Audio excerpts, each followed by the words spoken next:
Alright, good time zones with fragments. I hope everyone's having a nice time for the day so far. Just finished moving in, like, wait, what day is it? I'm not even sure. And I've been so, like, disconnected to everything that's happening around me for, like, the entire time I was out. So it's the 13th, let's see. Oh, it's already been just a week since we've moved, but yeah. It's settling in just fine. Surprised that I didn't really have any issues with adjusting to like a smaller space, but yeah.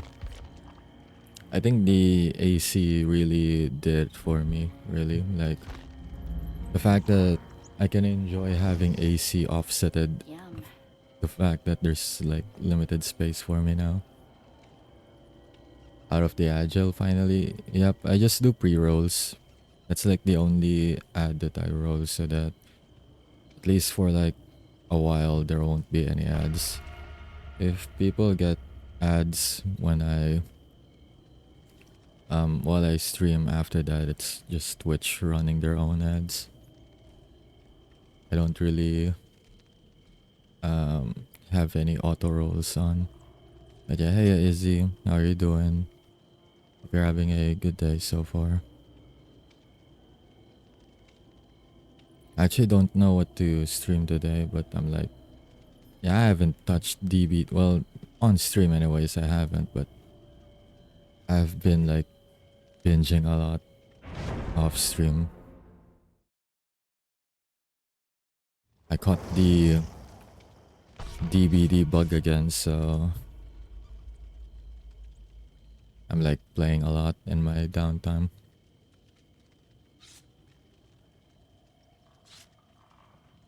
I think the position of the mic is the one that took a while to setting up my table, since the usual spot on the left side that I had on when I was like, or when we were like living in the previous place, yeah, it doesn't work anymore. So I had to like place it at the back of the table. So now it's like positioned in front of me instead of like the sideways angle. But hey, it works out. Like I tested this on a call yesterday and it's still the same quality of audio that I used to have back in the old place, so I'd say it works just fine. Haven't touched DVD in 2 weeks, I think. Ah, yeah, fair, fair.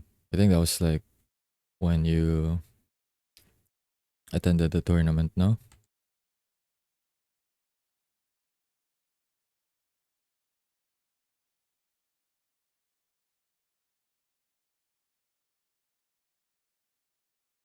So far in my region, it's been a lot of Onis in tandem with Pyramid Head. I'm not sure what's up with that, but yeah, there's been a lot of Onis, Pyramid Heads, and Draculas. With Pyramid Head and Dracula, it's like a given, right? Since they're the new additions.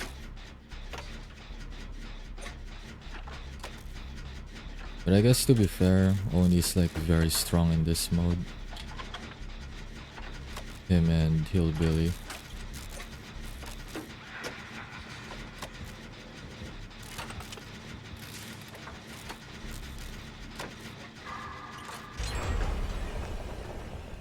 Oh, they have that class that reveals people. I see.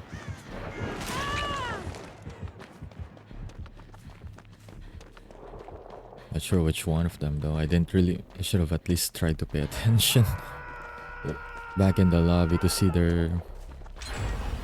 what killer classes were selected.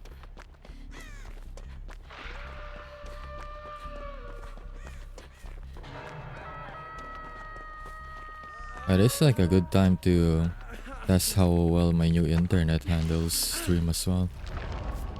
We got a plan that's actually better than my previous internet. But then again, with our location here at the city, Even if we get like a higher planet, it's kinda dependent on the location, I think, for the most part. Past few days or the past week that I've been gaming, I've been relatively lag free so far though.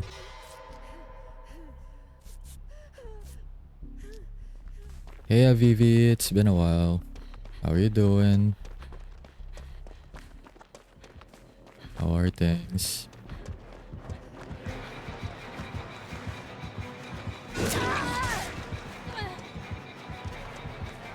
Me and Cheryl over there had the same idea of like using the pallet, who ended up blocking each other. That was... Yeah, but I'll take it. That's on me.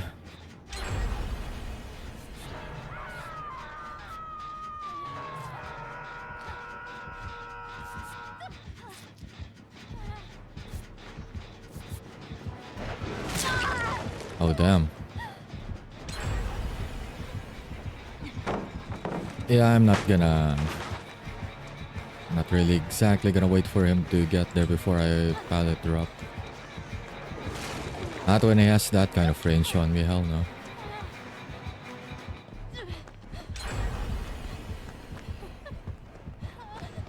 I screwed myself over with that.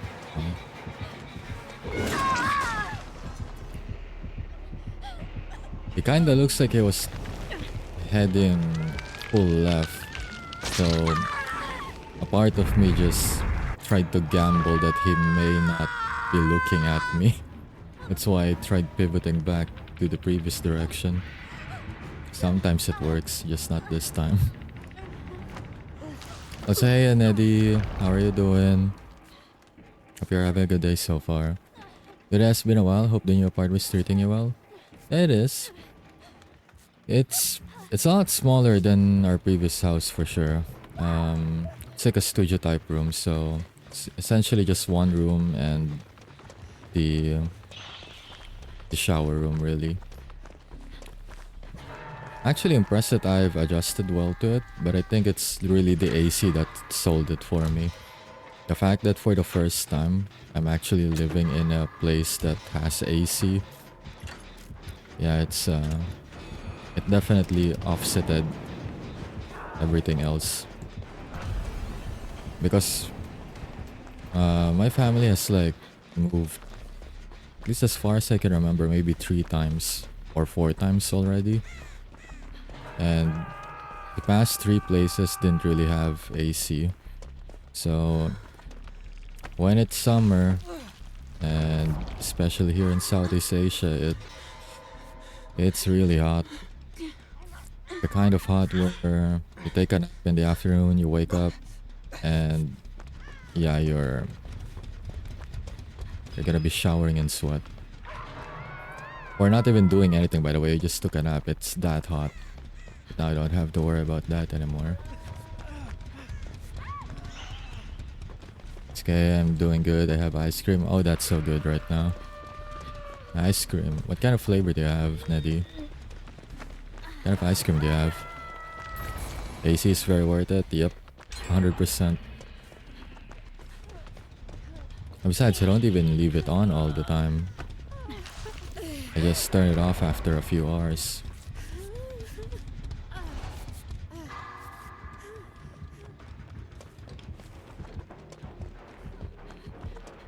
I guess the only like slight... Well, it's like a very slight downside for me since I don't really mind this a lot myself. Aside from the fact that the room is smaller now. We are on the 4th floor, so every time there's like a delivery or something, or if I just like wanna buy food outside, it does take a while to get back to the room. But I don't really mind it that much. I just treat it as like exercise.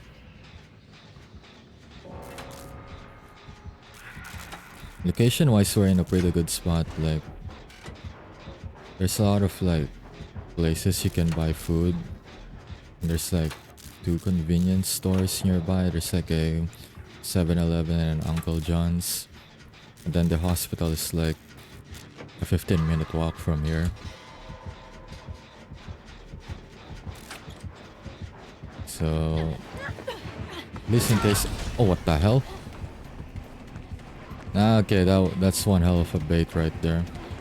They had one try force me to go down, and then Pyramid Head is like directly down there. Not sure if that was intentional, but that was good.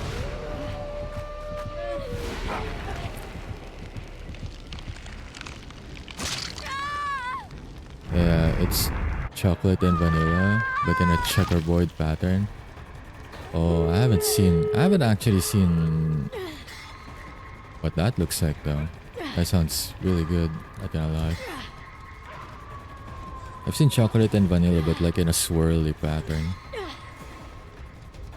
But maybe on a popsicle, it's probably more common there. Silly question, if you have 7-Eleven stores, do you celebrate 7-Eleven with free Slurpees? That is it's actually a good question.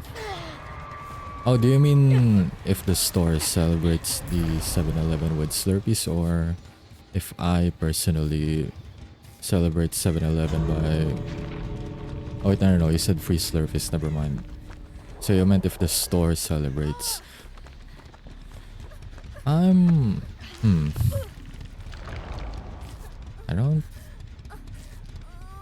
don't think it's a thing here though. Then again, I don't really go to 7-Eleven that much because at least in the previous place we were at before we moved in, it was Uncle John's that was near our place. It was like a 5-minute walk. So yeah, you know what, that's a thing for next year then. That's a long... I'll make that a long-term planning thing. Next year July 11th, I'll try going there, see if I can see if like there's a free Slurpee promo. Uncle John sounds suspicious. It used to be called Mini Stop. I know it's a thing here in Asia. I'm not sure if it made it like out there in the West, but they got bought out by Uncle John's, which is like they specialize in like chicken, like fried chicken and stuff. But yeah, Mini Stop over here got bought out. I'm actually surprised they got bought out. They're doing well, really. Like, they're like the second alternative here for 7-Eleven. We have like Lawson here, but they're not really that popular, and they're only like at select places too. Kind of always wanted to go on myself since they have like good selection of stuff in there. At least in the like in their Japanese branches, they really have like a lot of good selection. So I've always wanted to go to one, but like they're all not near where I'm at. I have to like ride a bus if I want to go there. Which is like, do I really want to take a long commute to just go to a convenience store? But yeah.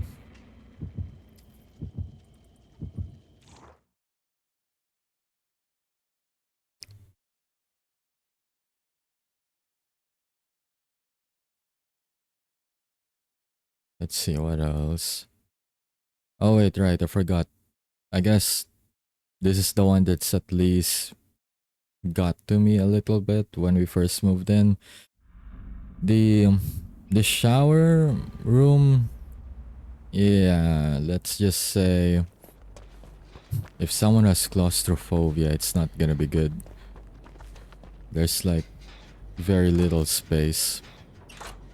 I'm not sure if that's the standard for like studio type rooms, but if it is, then I guess I am not really that knowledgeable with it since I'm kinda used to our place being a rented house and not a rented room, but yeah, that took some time to get used to for sure.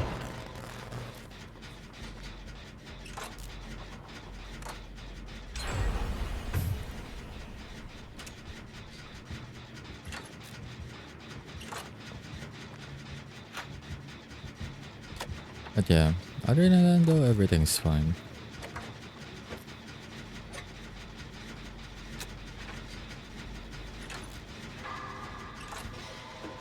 The room comes with a free cabinet and a bunk bed that actually, it's not even small, it's actually a big one. At least the bottom bed is big. So it's not the usual bunk bed where it's like one person only, both on the upper and the lower part. Yeah, it's just right there.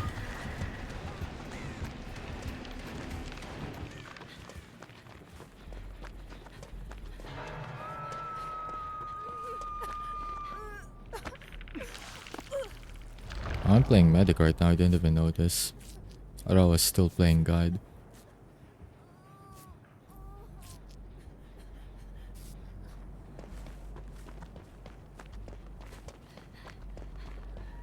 I was wondering why I can't see gens anymore.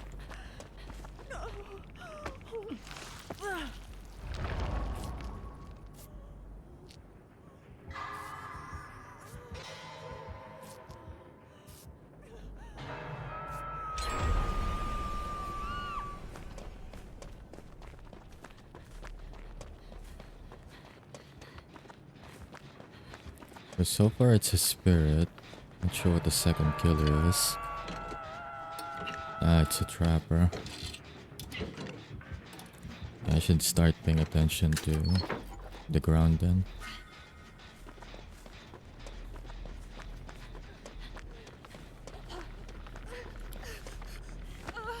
Gotcha. There you go.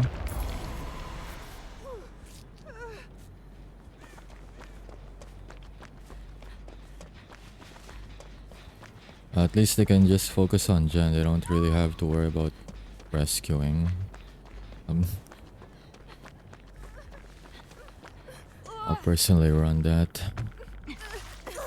This is my only problem with this game mode in like the past few days that I've been playing off stream. If I try to stay on a Jen, especially if I'm playing the guide class, yeah, there are some teams out there where there's already like 3+ people on hook and it's rescuing. Like surely at least one person would have noticed, right? But surprisingly not.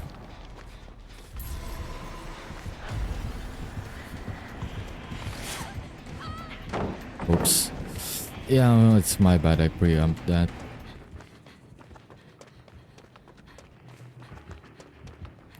In my head, I didn't really want to click it. I just ended up reflexively dropping pallet. That was really a bad move though. Just wasted it.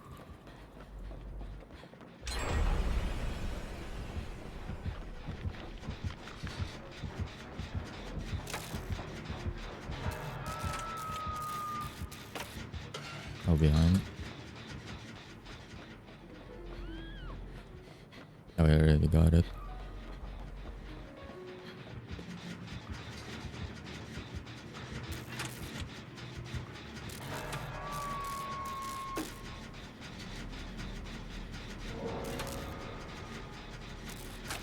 I still got 4 gens. Already got 2 people out. Oh fuck, she's right there. Nope, no.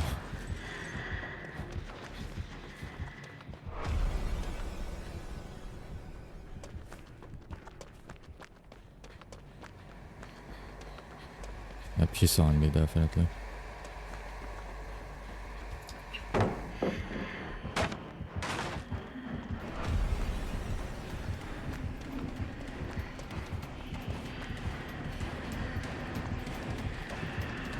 I don't think I'll make it to the vault window in time. Oh wait, I actually did. Did she face? I think she faced out.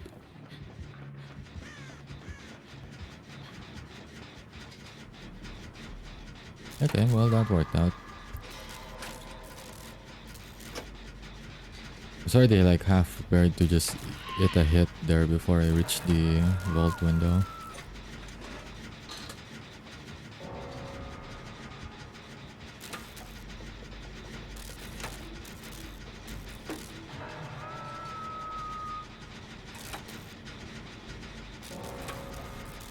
This might be a hatch game at this point. There's only like 4 people left.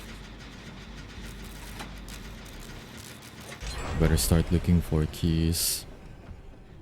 Come in handy.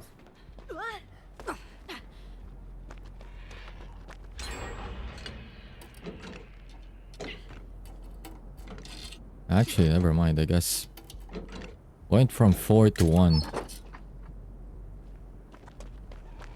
So I guess it's still...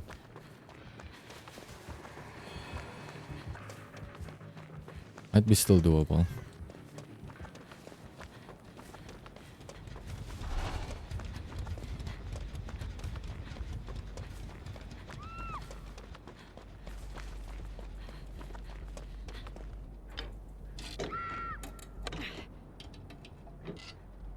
But yeah, I'm still just gonna look for a key just in case.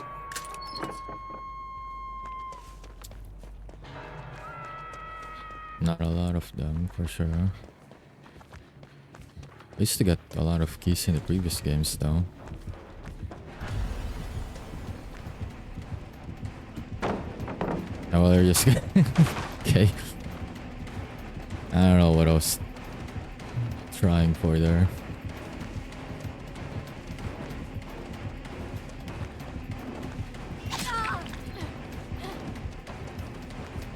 Let's see if I can free one out. Should be good. Oh, that's fine. Go, go.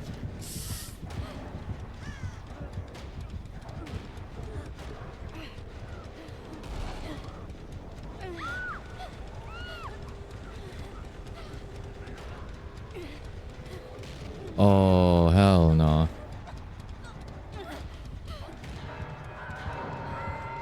I really just chose to stay on that gen. We'll stay by the gen, die by the gen, I guess.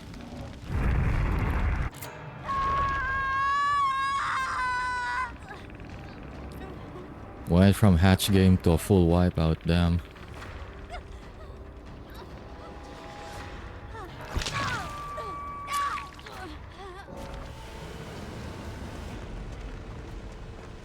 That's alright, GG.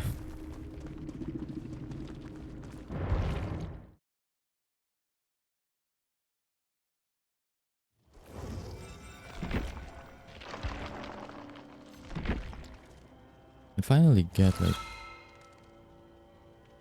the P60. There we go. 40 more levels, so I'll get Sable to 100.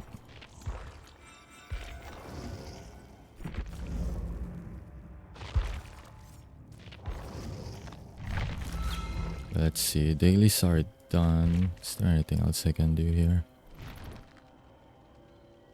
Play scout and one trial, can do that.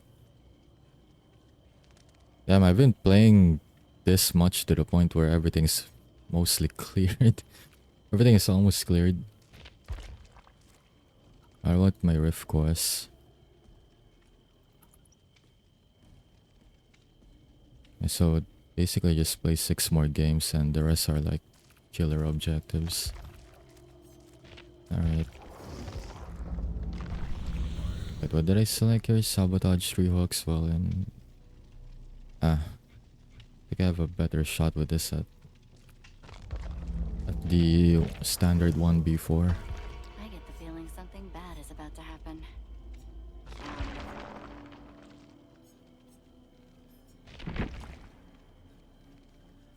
Book illumination. Oh, wait, book? Boon. Where did I say book? Let's see. Keen insight is something best shared with others. Hold ability 1 year, a doll or hex totem, bless it, create a. Okay. Survivors inside Boon Totem range see the aura of all chests, all gens in blue. If you have lit a Boon Totem, you cleanse or bless totem 6% faster. Okay, so it's like having a deja vu on a limited range then. I see, so that's how it works. Because I've seen that boon be played a lot, but I don't really know what the effects of it are. So that's interesting.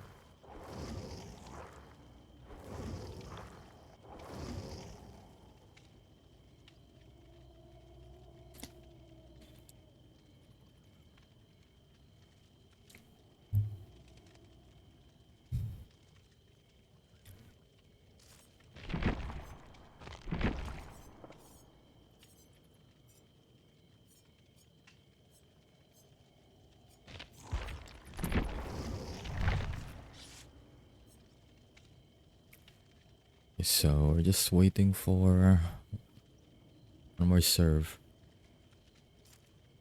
Brute and Enforcer. Alright, so at least I don't have to worry about stealthy killers. Unless one of them is like playing Ghostface, then I guess.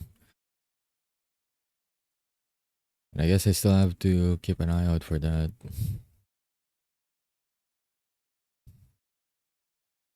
Oh wait, I forgot. I didn't swap. Frick, I forgot to like swap classes. I'll do it next game.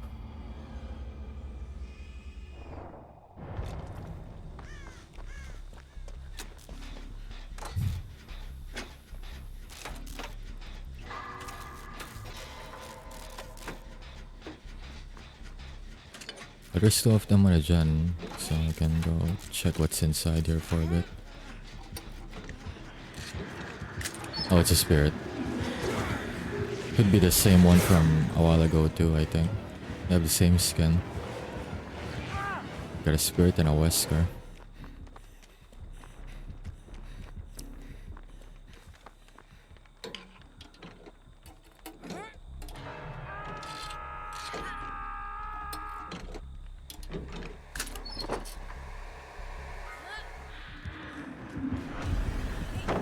Oh, that's way too early.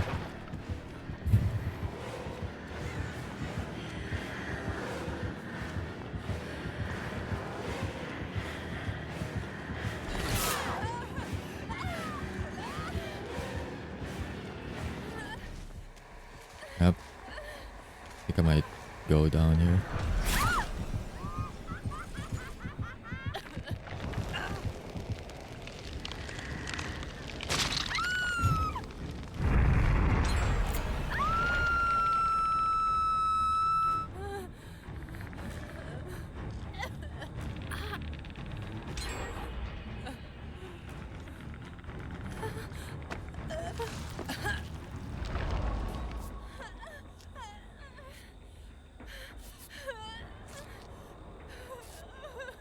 You can try to do the one in the shack.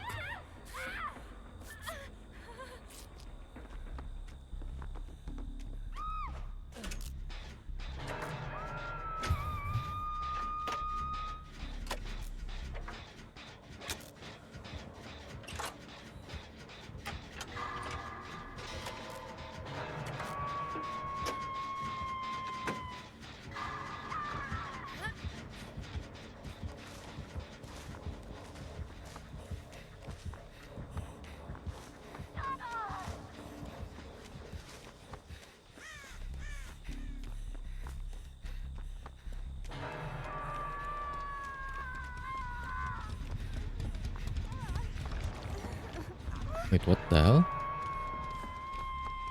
Was it really that long already that they relocated it? think as far as I know, the cage only moves if like the killer went by it again.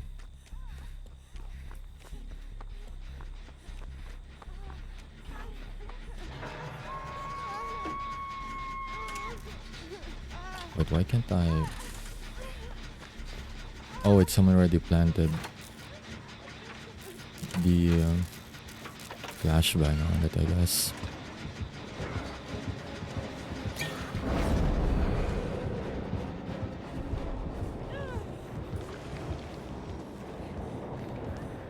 They went the other way.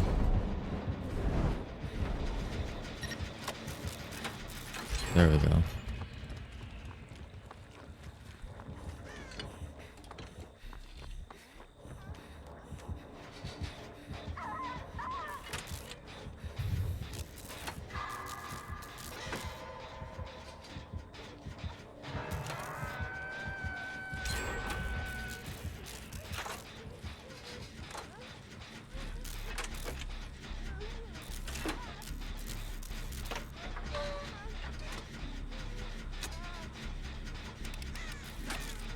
There's someone injured nearby. I don't see. Oh, there. Okay. Never mind, she's already healed.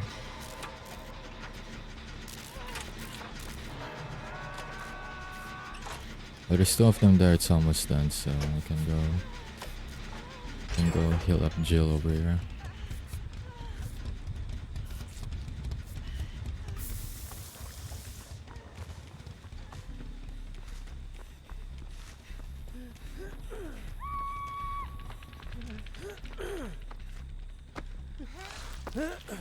It's the guy that rescued me a while ago.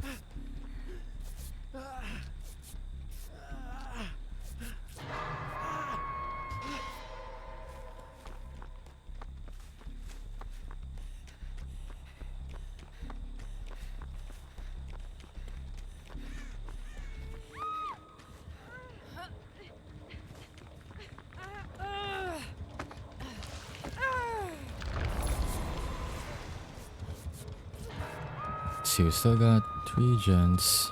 Alright.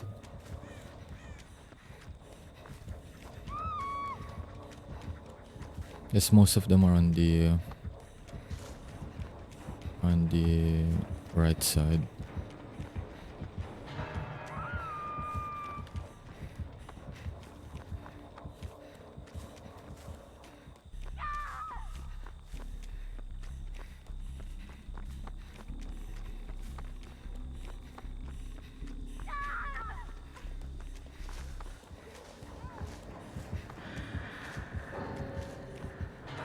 Oh, we already got someone DC'd. Probably not happy with how it's going.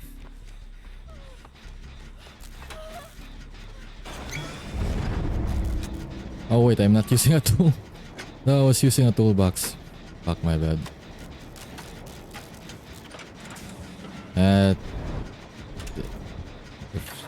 If one of them goes here, that's on me.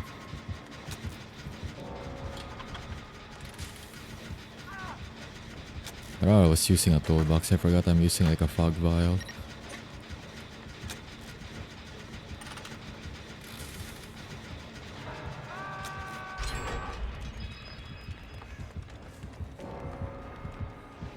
I'm like fully slipping today. I don't understand if I haven't played in a long time, but like I've been playing daily for like the past week or so.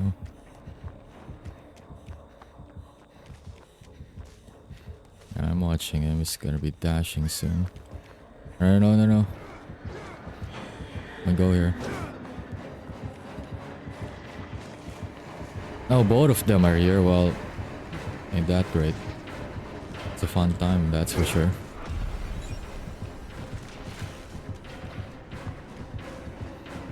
Fuck, I got stuck on a rock. God damn it, Dwayne. I could not smell what the rock was cooking.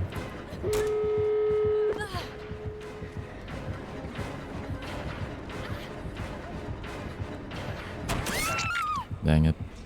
Oh well.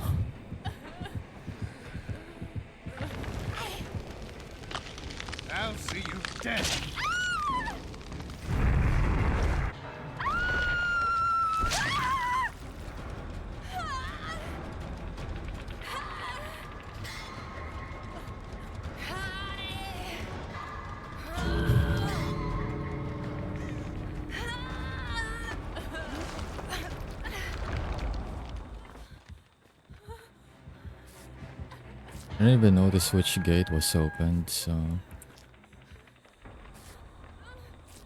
it's gonna be RNG for me then.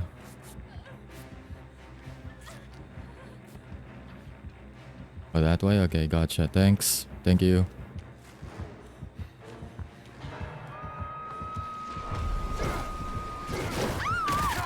Hell no. Fuck that. I mean, it makes sense that they would be watching that side, but hell no. Well, to be fair, I guess both gates were open. Well done. In hindsight, maybe the Maria was pointing at that direction for like, don't go there or something.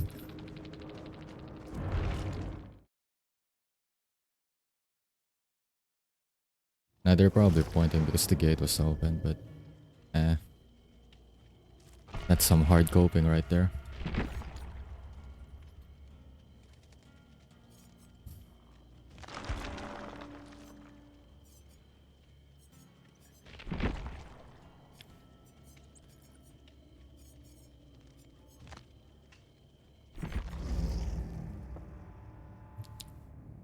I'm close to having 20k shards.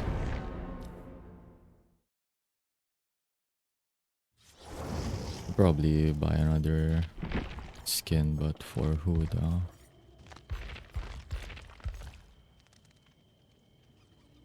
Imagine if they send you as a decoy.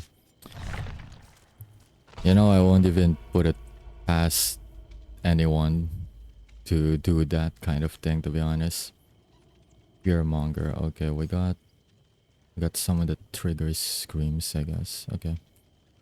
Let's say hey Adam. It's been a while. How are you? I think last I saw you stream was you were doing a karaoke stream.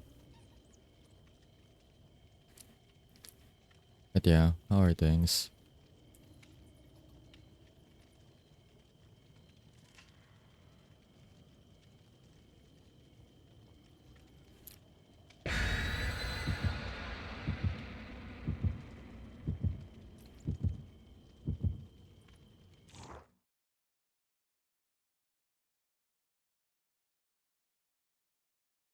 I have forgotten to change my class again. My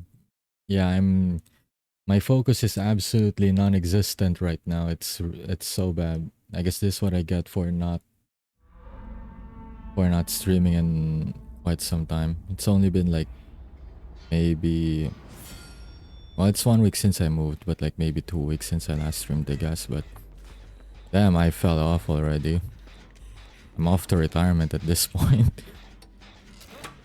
100% fell off. But yeah, it's been a while though. Damn, that's true. I think all my karaoke are on archive now. Fair. Did you get a strike recently from Twitch? How you've been? I've been well. I've settled in just fine in the new space. I'm definitely enjoying the fact that we have AC in the place we're renting now.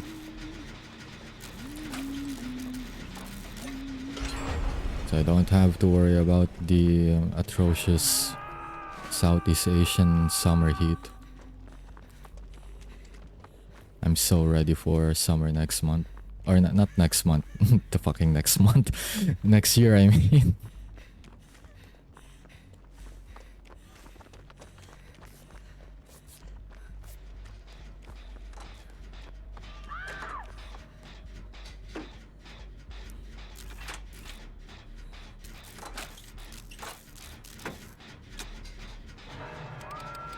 No, just strike. I just don't feel comfortable when I do karaoke with tracks from random channels. Ah, gotcha. That makes sense though. You just wanna go on the side of caution. I understand. I think if I ever were to do one myself, I'd definitely do the same. I know one thing for sure, I won't be able to upload that on YouTube, it's definitely gonna get a strike.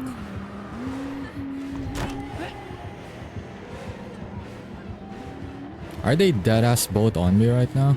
Oh no, just one. Okay.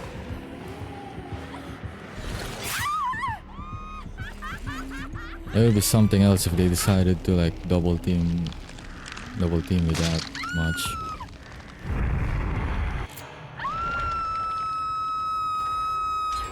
Summer Christmas? Oh hell no. No, it was just my bad. You're not in C anymore? What's the time zone? Oh, no, I just moved in a new apartment. I didn't move out of the country. I moved out of the city. I'm still in the same country, different city. I just have AC here. That's like the only thing that's different, so I'm still gonna experience the atrocious heat if I go outside of the room, but if I stay inside, then it's not gonna be like the previous, I don't know, the previous 24 years of my life so far. That basically the only escape is to take a bath, but the moment I step out of the bathroom, it's gonna be blazing hot again. You know, I don't even need to. That's the thing that I find, I guess, amusing, but in a way terrifying. Like the moment I step out of the bathroom, I don't even need to wipe myself with a towel. The water will just automatically evaporate from how hot it is. It's interesting, but at the same time, it's scary as hell. That's how hot it is. Usually during summer. Especially with the like climate change and all that stuff happening too.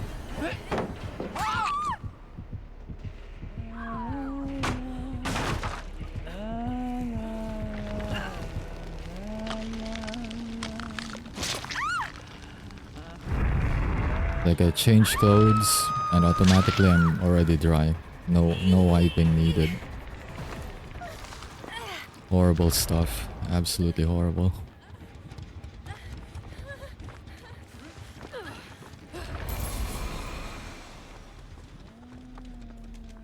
Damn, that's a nice double heal right there. Really saved us time healing.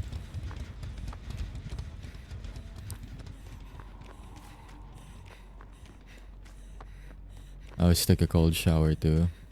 Yeah, same. I don't think I've tried taking one of those hot showers. I'm trying to think if I did. I don't think I did. I do remember, since we don't have that option in our house,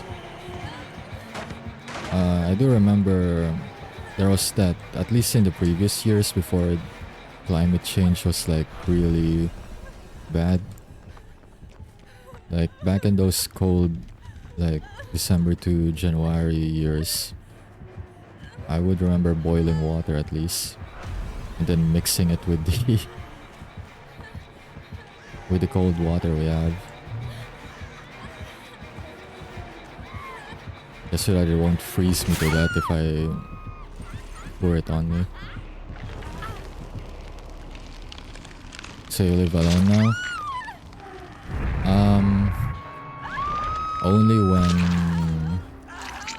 Only when my mom goes back in our house in the province, or when she's at work.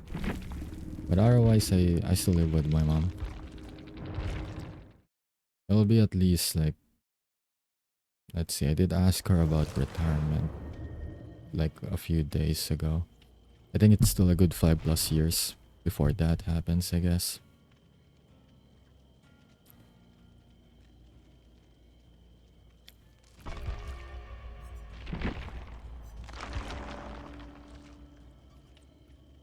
But if you meant like alone as in right in this instance, then yes.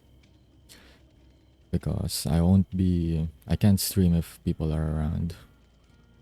So right now, definitely. Not got either time yet? I guess if no one's around.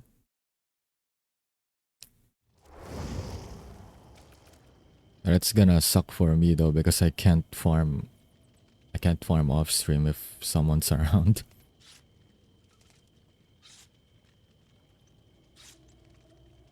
Speaking of which, I haven't. Is there like a?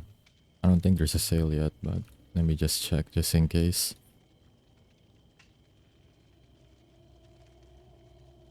Yeah, they're currently full price right now. Let's see. I don't think I can get them on the winter sale too, unless they really go on like an 80%. I'm kinda low on funds right now. Especially since I bought like a new chair. Because I can't with the chair I'm using right now. I never had any ergonomic chairs, but I think the years of using like what is even this actually?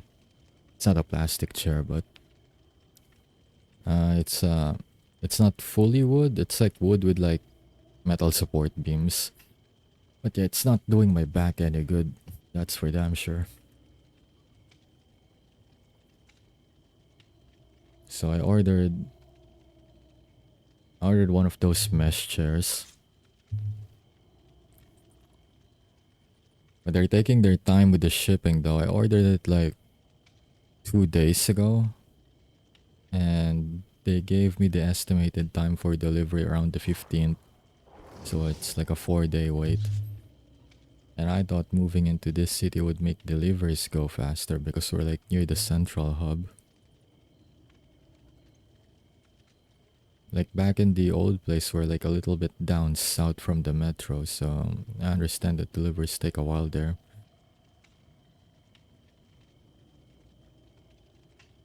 I think they'll go 90% off if anything. Yeah, if they go 90% off, I think I can snag like maybe a game or two. I'd say if I didn't buy the Yakuza bundle like back in October, I should be still good in funds. But then again, it was in a good deal though.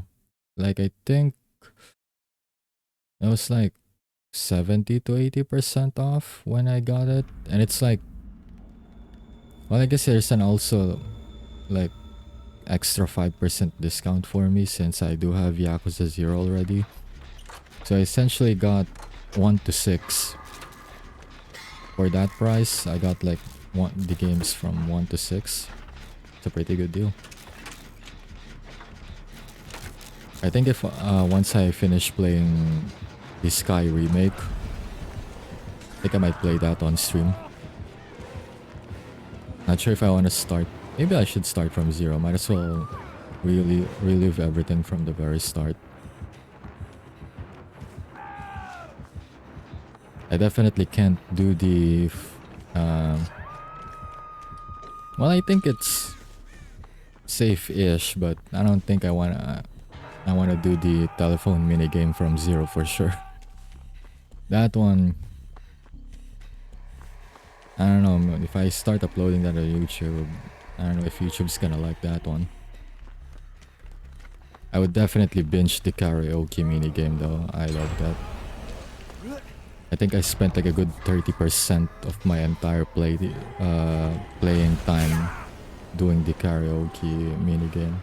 It's really fun. I actually sing along that too.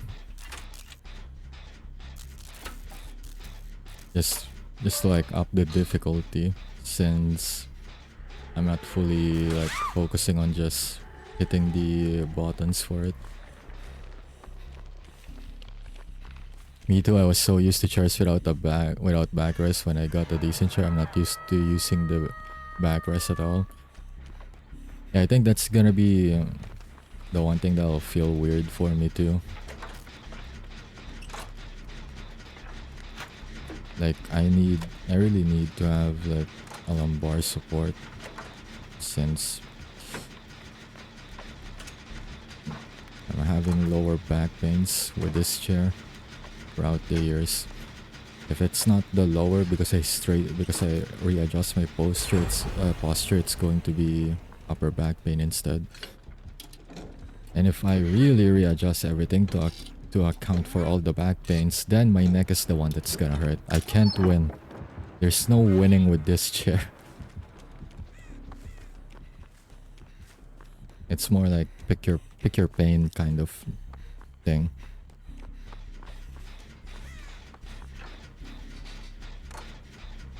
I just start playing Trails again too. Yeah, Sky Remake for Chapter 2 is coming out next year. So at this rate, we're gonna get the entire Sky trilogy on a remake. And if they do that, then Azure and Zero is definitely gonna get a remake too, so that's gonna be exciting stuff. Heck, if that happens, then basically we can have the entire Trail series on like the 3D engine now. Because Cold Steel 1... Oh, sorry, my bad. Cold Steel 1 happened during the like early 3D era.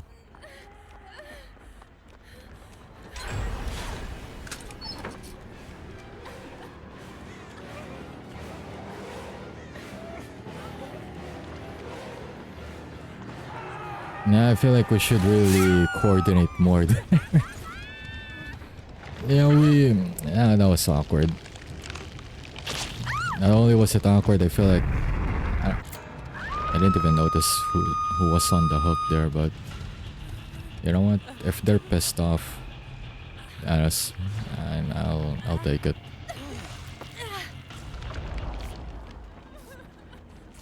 That was so awkward with the lead one a while ago. Like, no, you rescue, no, you rescue.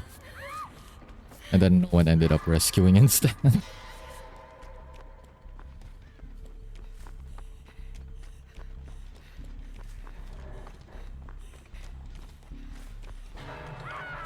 Oh God Eater song, yeah, it's the one from Burst 2. Well, not Burst 2, I mean like 2 as in as well. It's the opening song from God Eater Burst.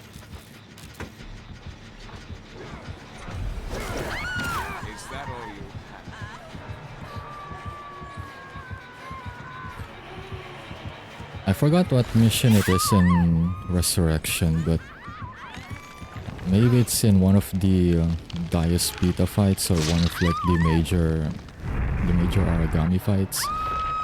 They played like there's like a choir remix of that song that was like, it's giving me the Skyrim opening vibes actually. It was so good. They played that during one of the major fights in Resurrection. I just forgot which one.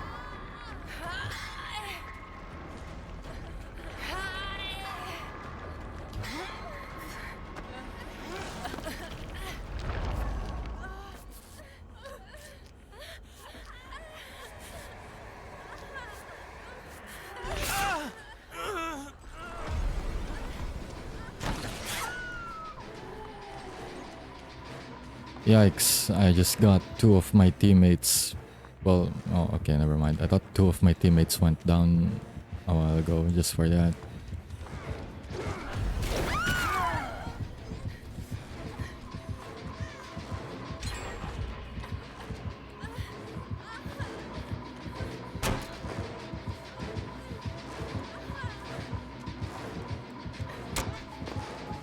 It's gonna be locked after that.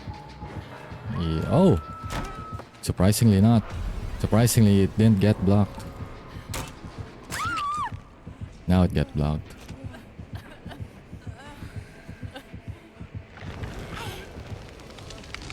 I should play Resurrection too. Yeah, it's really fun.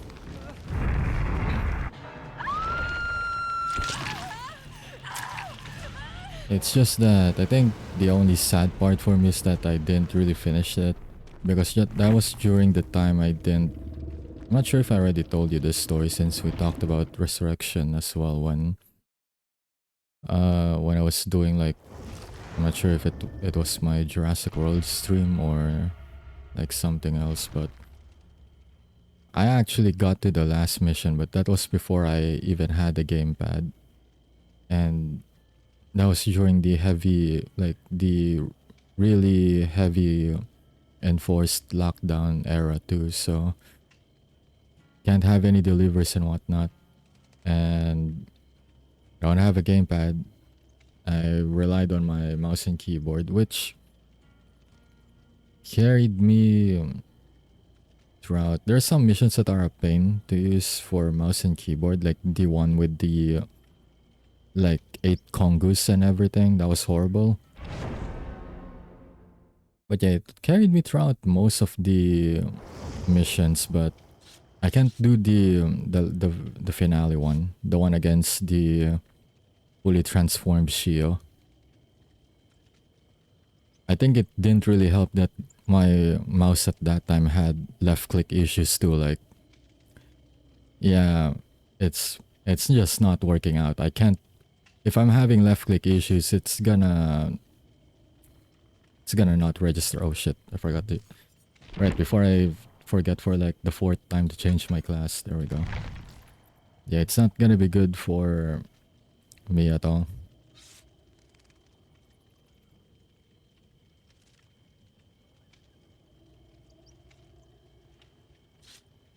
Especially if I'm like doing one of those combos that end up with a quick charge by it. It's gonna having left click issues will definitely screw those up.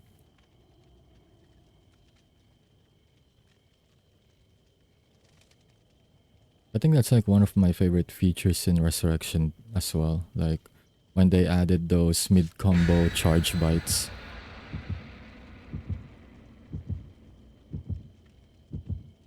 So that you know you don't have to like hold and charge for the bite to get like a burst level. Granted, the mid combo bites only give you like a level 1 compared to like the charging, which can get you up to level 2, but it's still like good for like getting a quick damage boost at least.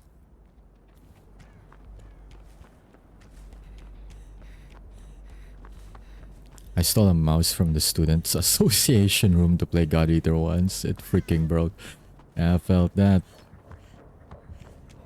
Let's put it like this. Ain't no standard office mice is gonna cut it if you play that game. Definitely felt that. For me, it was like a cheap gaming mouse. Obviously, it's cheap, so it's not gonna withstand the button mashing too.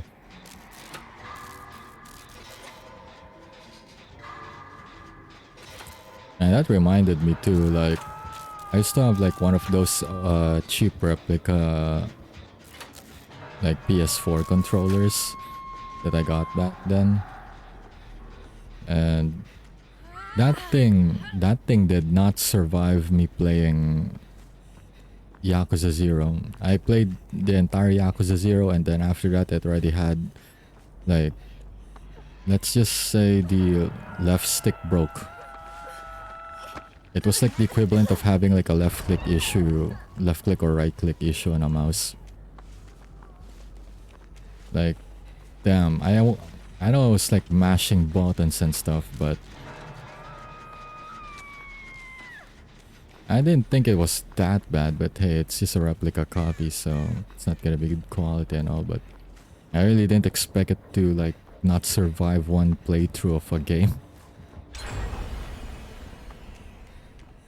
If it didn't survive one playthrough of Yakuza 0, I genuinely won't believe it's not gonna survive me, because at that time I just recently bought Monster Hunter Rise and I was like really into it too. I used to play like maybe 6 hours plus a day just clearing stuff. If it can survive me playing an action like a fighting game, it's not gonna survive me playing Monster Hunter for sure. I mash buttons more there than I do on Yakuza.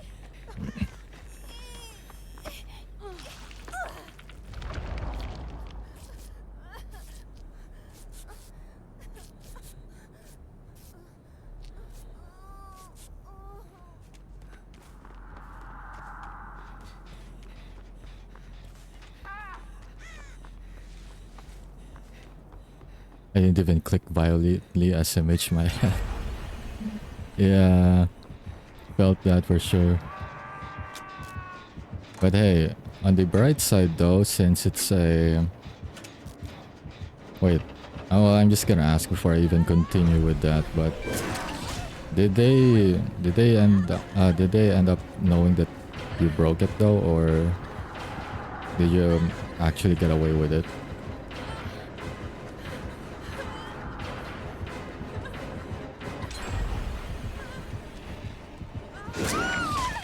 Oh, fact, this one's smart. Called out my bullshit when I tried to backtrack. Oh well. They know, but I was the president anyways. Like, hell yeah, let's go. Let's go. That is goated right there. Not the president, I can do whatever I want. Energy right there. But yeah, okay, so since you actually got away with it, then what I was going with was that, hey, on the bright side, you didn't have to pay for anything. They'll just replace it for free if you actually got away with it, which you did, so...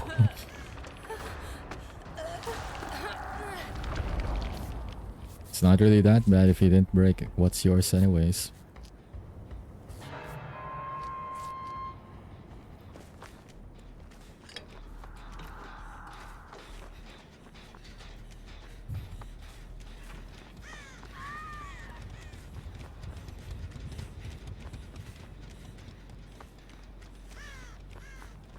Yeah, they were swearing at me as usual, but that's about it.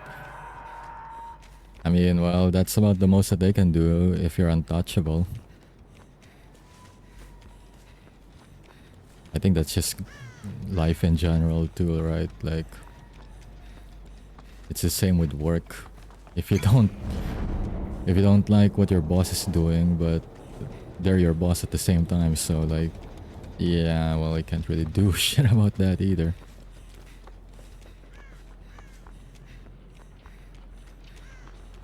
But that one's less funny and more depressing, really. Speaking of like school and computer classes back then, like I remember back in high school, everyone just keeps, every time we have like a computer lab session, it ends, most of the boys just end up like turning that into a net cafe session. Keep installing games there and whatnot.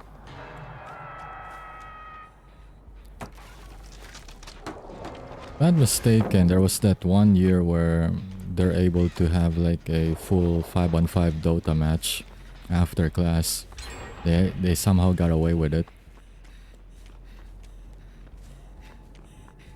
I'm not sure if they were able to finish the match, but they were definitely able to start one. And then there was this time, I think in second year, I guess, where they, I guess, or at least my classmates, I didn't really participate with that one. They had like 5 nights at Freddy's installed, and they had like a little competition thing to see who would get to like, who would finish the game without losing and who would finish it first. I think there was like at least 4 PCs with FNAF installed. FNAF 1.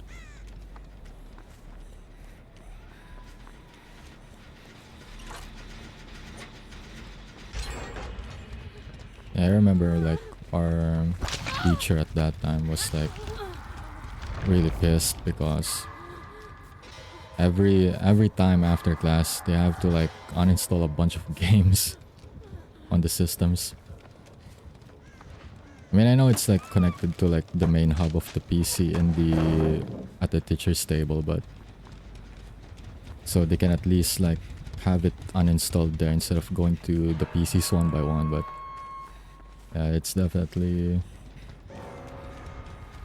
Definitely getting more work out of it. In the school's PC, yep.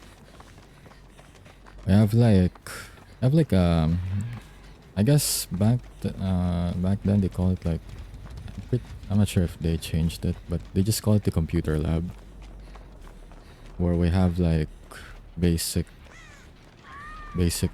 tech classes. So we were taught like basic Photoshop, basic coding, like how to make a website and whatnot. Bunch of like computer and internet related stuff, right? And unfortunately, I remember absolutely none of everything that I've learned from there. I just remember what we did, but I don't remember how to even remotely do it. Look, I can't find the gen. I feel like I've been running for the past 5 minutes.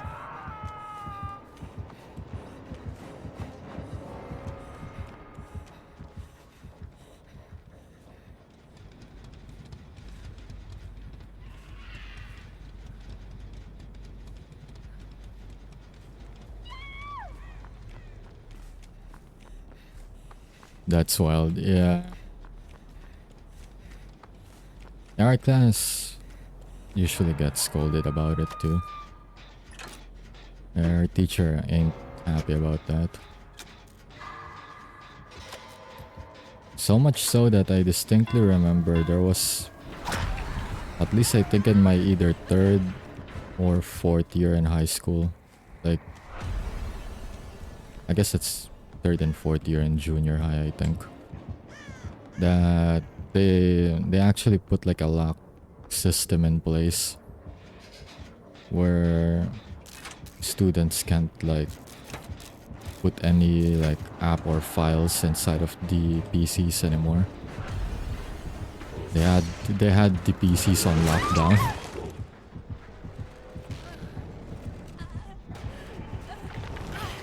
Like they can only interact with the apps, but they can't like modify or put stuff in the PCs anymore.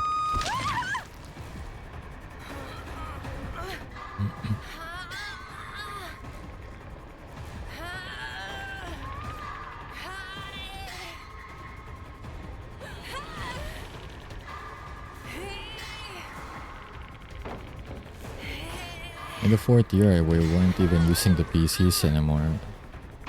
I think Comp Lab got replaced with robotics, which was pretty cool though, since we ended up like, you know, one of those like remote controlled build your own Lego mobile. Not sure what it's called, but it's like you can technically build anything you want with it, or anything you want with like the parts given, and then you can have it like remote controlled and everything. I think like Comp Lab classes in fourth year got replaced with that one, so every class we were just like tasked to like have a group and then build something like functional and whatnot with the parts we were given. Like the design is up to us, so every group can like have their own designs and whatnot. And then every quarter, instead of like having like the usual pen and paper tests, our like quarterly exams to have like whatever it is that we built be pitted against the other groups in like various competitions and see like how it performs. So that one was at least fun.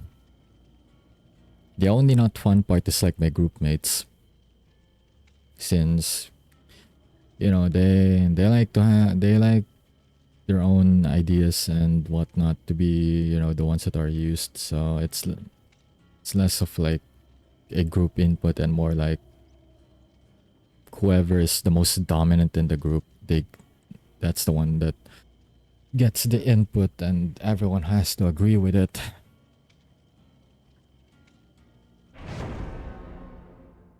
I thought that's the default for most schools. Honestly, I didn't really even know that that would be the default, since I never really transferred schools much at all, really. I only transferred every time I graduate. Like, I graduated from like preschool, I transferred schools. Then after that, I graduated from, actually, except for that one time where I graduated elementary and junior high on the same school, and after that I transferred for senior high. After that I transferred for college, and that's it. But like, I didn't really spend one academic year or academic level where I would transfer more than once, I guess. So I didn't really had any chance to like see any diversified school programs. So back then I was like, whatever I see in class, I always think that like that's the standard or anything. For me, except for college, the computer rooms always locked unless it's for class. Yeah, for ours, they don't really lock it since it's usually used every day. Since there's always at least one class that's using it every day.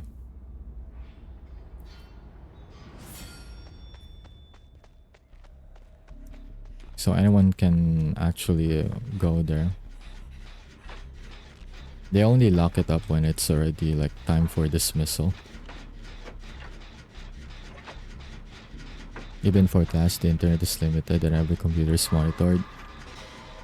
I think for ours, they started only implementing like the full scale monitoring after, after like the every previous times that people have turned it into a net cafe by playing games. I think at least at this point, I think the only thing that they haven't tried, and I'm surprised they didn't even do it, is to have like a CS match. I'm pretty sure they could have like a Counter-Strike match there with. I mean, they were able to like do a full 5-on-5 Dota match, so I don't see why they couldn't do a full CS match there too if they wanted.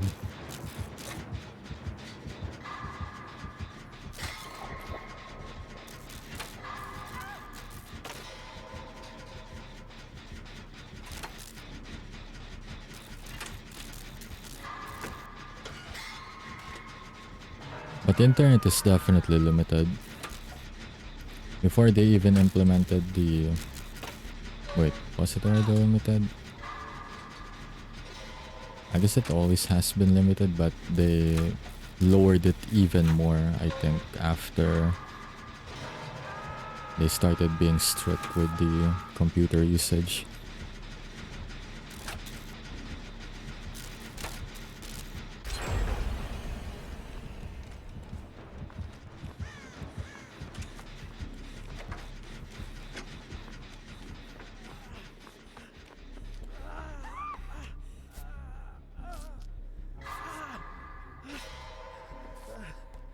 Oh, I thought we were done.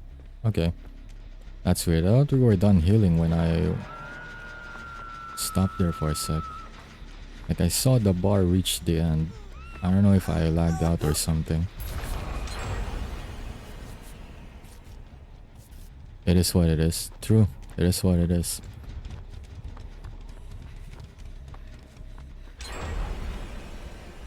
And there's like a lot of like things that happened back in my school days for sure. But it's one of those things that I only remember when I'm like talking to people about random topics and it happens to be like on a similar note to it.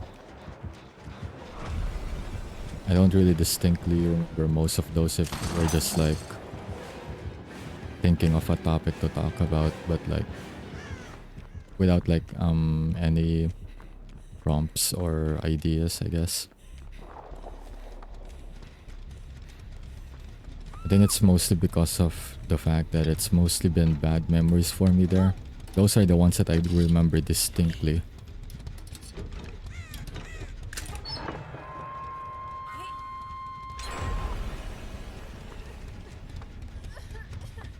Oh, there's a trapper. So it's a trapper and a dead slinger. Why can't I heal her? What?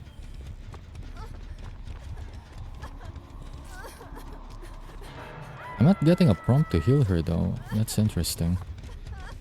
Oh well. Well, she can self-heal, so it's okay. Oh fuck, it's right there. Possibly don't talk because I might dox myself. Fair enough.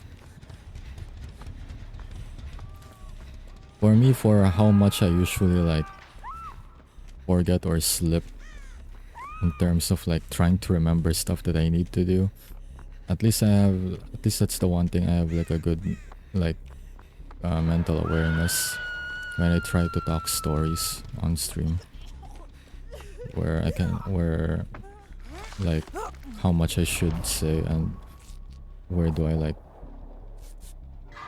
not say certain things and whatnot.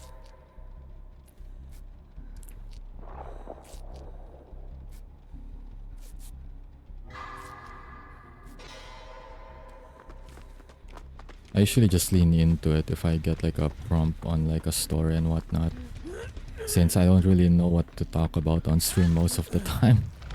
If I'm not commentating on a game, then I don't even know what to talk about really.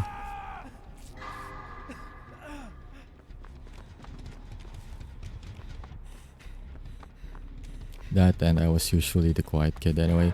Same. 100% same. I really don't talk much back when I was like up until maybe the first year of senior high.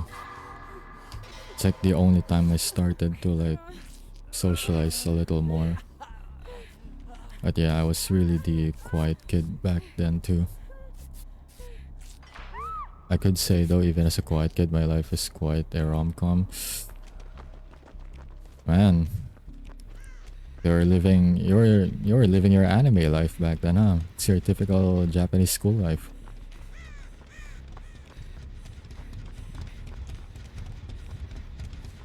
I'd say for me though, mine is kinda like origairu in a way. Minus all the rom-com stuff though.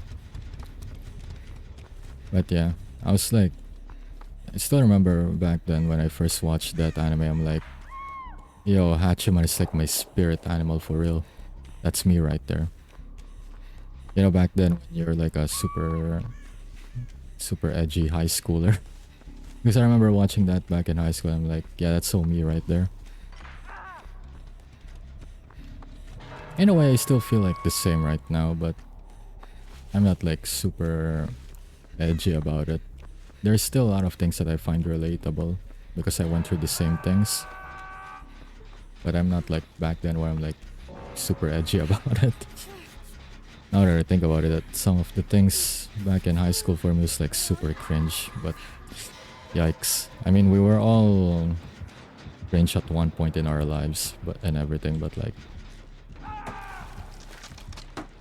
definitely getting some secondhand embarrassment type of shit from remembering it.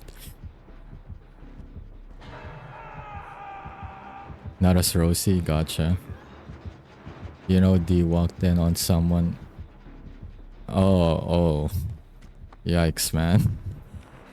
What happened? Was that like during PE class or something? Or was someone like changing in a classroom or something? I only say that since during PE classes, at least over here, if no one's usually in the classroom because everyone left, there are usually like a classmate or two. It's usually the girls anyway that would change inside the classroom But usually they would like have one of the other female classmates outside posted so that, you know, no one would like go in while obviously they're changing.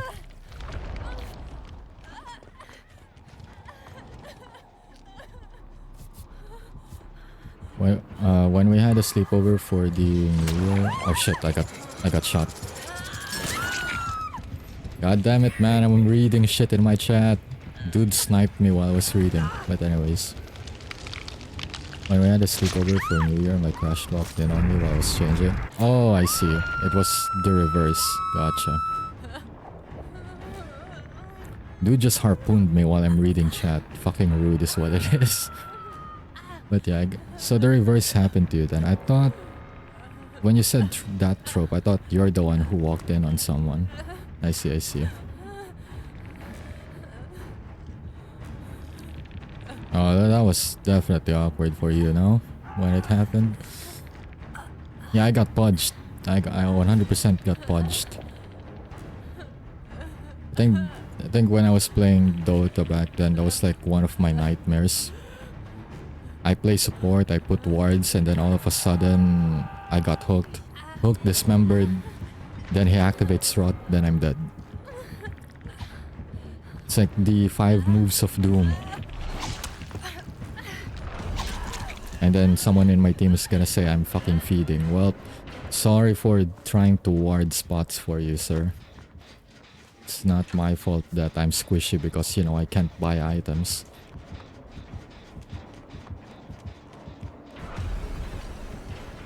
I mean, I buy items, but then I'm not gonna buy wards. We'll have that trade then.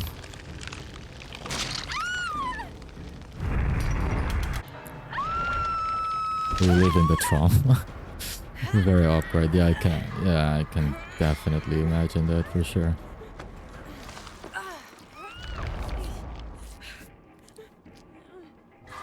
Well, at that time, it's one of those things where you're like dying from the inside and want to crawl into the void and like pretend things and shit never happened. But you know, when you're like several years after the fact, like right now, makes up for like an interesting story for sure.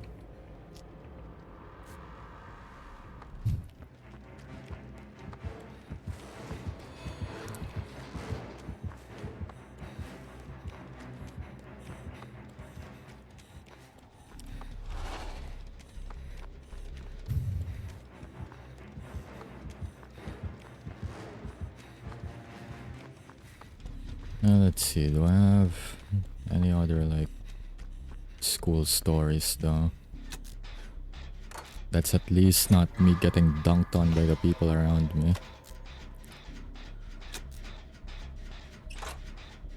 Nothing comes into mind at the moment, but yeah, definitely I'm the quiet type back then too, for sure.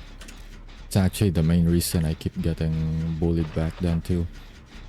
When being introvert, it was during those years that I guess being introverted wasn't really a thing or anything. Where if you're like the quiet type, they think you have like a mental dysfunction or something. Hell, it even got bad to the point where I'm the one who got sent to the guidance office. And and at that time I already realized what it is. They were literally mentally assessing me there, and I'm like, man, they really think I have a problem with this. Like, I don't know what made them think of that. Because I would understand if I'm like quiet and like very avoidant, where I don't like cooperate in groups or whatnot, but like it's not even that bad. Like, yeah, sure, I may not talk to my seatmate, but like I cooperate on group activities and whatnot. Like, it's actually them that's not letting me participate, my group mates anyway, that don't really like ask for my input or care about my inputs. If anything, it's their fault, not even my fault.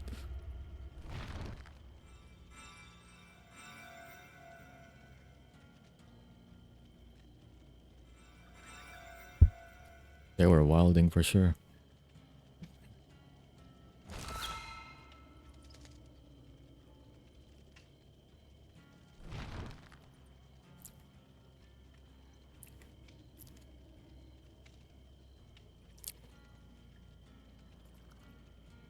Funnily enough, I was never bullied. If anything, the bullying stopped when I was around. Man, if only.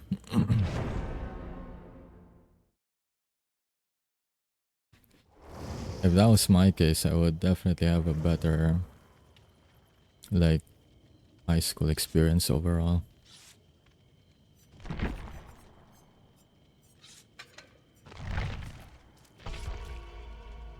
Like, I really loathed those years back in junior high. On one hand, though, that's during that time that I was really at my peak in terms of like watching anime and just gaming. Social life is at an all-time low, but gaming all-time high. 100% gaming.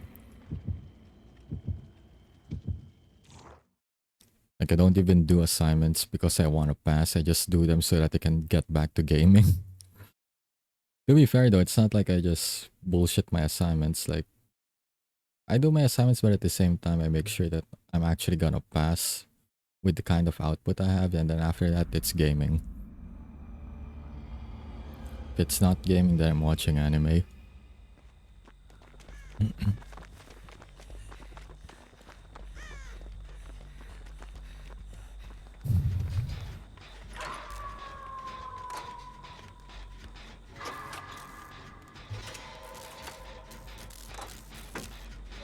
Oh, it's a Dracula.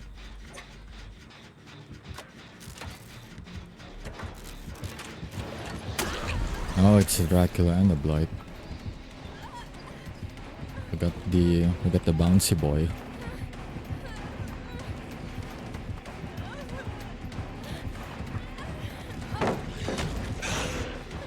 Yeah, bounce on that. Pause, but yeah.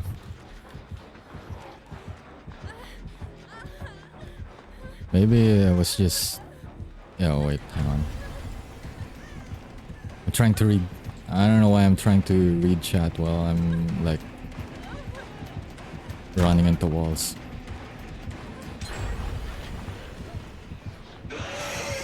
Hell yeah, let's go. I mean, it didn't really get a stun, but I was able to, like, deflect a charge at me. Got super excited for that one split second of a moment. Anyways, maybe I was just in a decent class. There was bullying, but once I started to hang out with the bullied kids, some people started to befriend her too. The bullying just stopped. Wasn't by choice, by the way. I wasn't that noble. Back then, people shared tables, and whoever came first can choose their seat. Ah, you guys don't have, like, seating arrangements. Everyone can just pick their seats. But yeah, I understand though. It's understandable.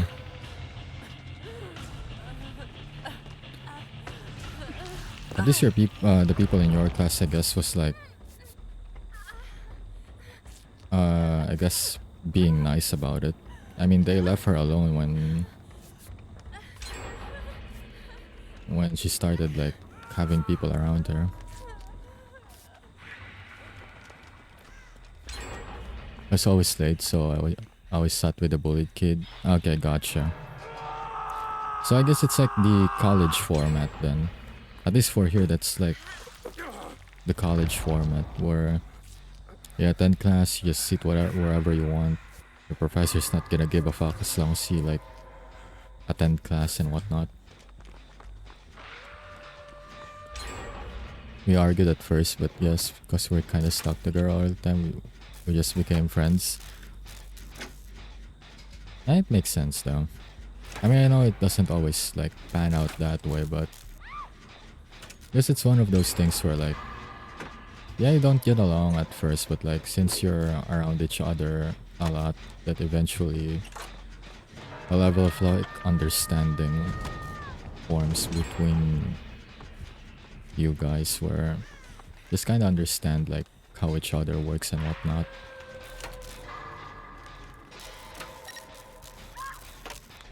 It's nice though.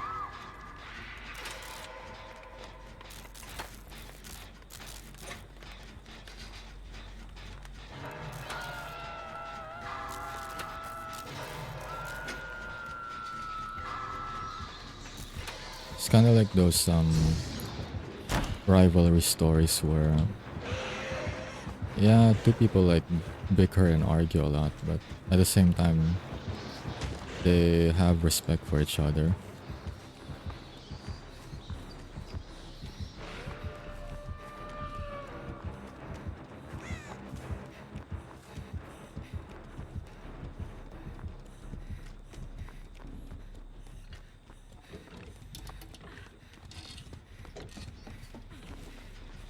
Yeah, I was friendly with everyone too. They told me not to get close to that kid. I refused. They teased me about it. I ignored it and it stopped. Yeah, good on you for standing your ground there. 100% or 100% respect that.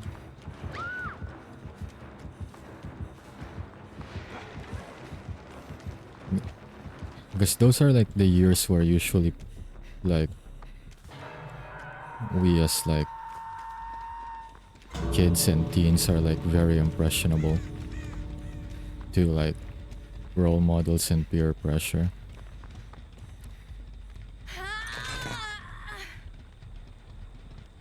I was never one of those kids that like, I guess back in like elementary, sure, but the moment I started like junior high, I like started to just care about the things that I want to do. That's actually how I ended up being alone, because I stopped hanging out with like the cool kids and whatnot. I just had that realization very early on, I guess, that I don't really fit in with them and whatnot. Not just with them, but with most people too, because the interests are like just not really aligned. I got exposed to like gaming very early on, I'd say, in my life, and I guess most kids back then, they just don't really game on PC. Understandable though, because it's those like years where you usually just play with other kids outside, but I was like more of an indoor person. So while most kids have like their social lives and playing outside, I was like already locked in shrimp mode, while my eyesight deteriorates from gaming on my PC. Granted, even if I don't like binge on my PC, I would still get bad eyesight um, because I have like an eye condition where it's only just a matter of time before my vision turns into crap anyways on its own.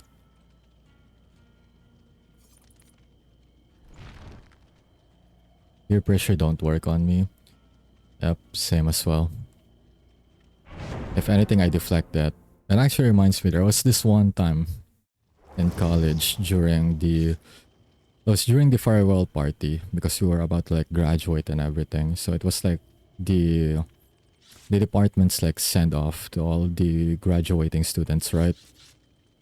Like I was picked in a game along with like some other classmates and whatnot, and they were figuring out like what game was it again? It was like some sort of charade or something, if I'm not mistaken. So they were picking like who gets to like be the representative actor, or the one who acts out the charades and whatnot, right? There's five of us, and none of the people there were like close to each other, so they were like just looking at everyone because they don't know who to pick. And then when it was close to like running out of time, for some reason the consensus was just like to point at me, and I'm like, I wasn't moving though. Like I said no, and they were really like goading me to it. Where I think one of them even like one of those like nudge pushing to like get you to step forward. One of them did that to me, and like, yeah, I quick snapped at them for that. Like, I don't know, it just kind of reminded me back in junior high where I get pushed around by the other kids, and reflexively I quick snapped at them for that. And after that, I just like, no matter how much they keep goading, I just like, nah, I ain't moving from this spot. Hell no. And yeah, it was really funny. One of them wasn't happy about it too. I remember like when I was like doing my clearances and requirements or like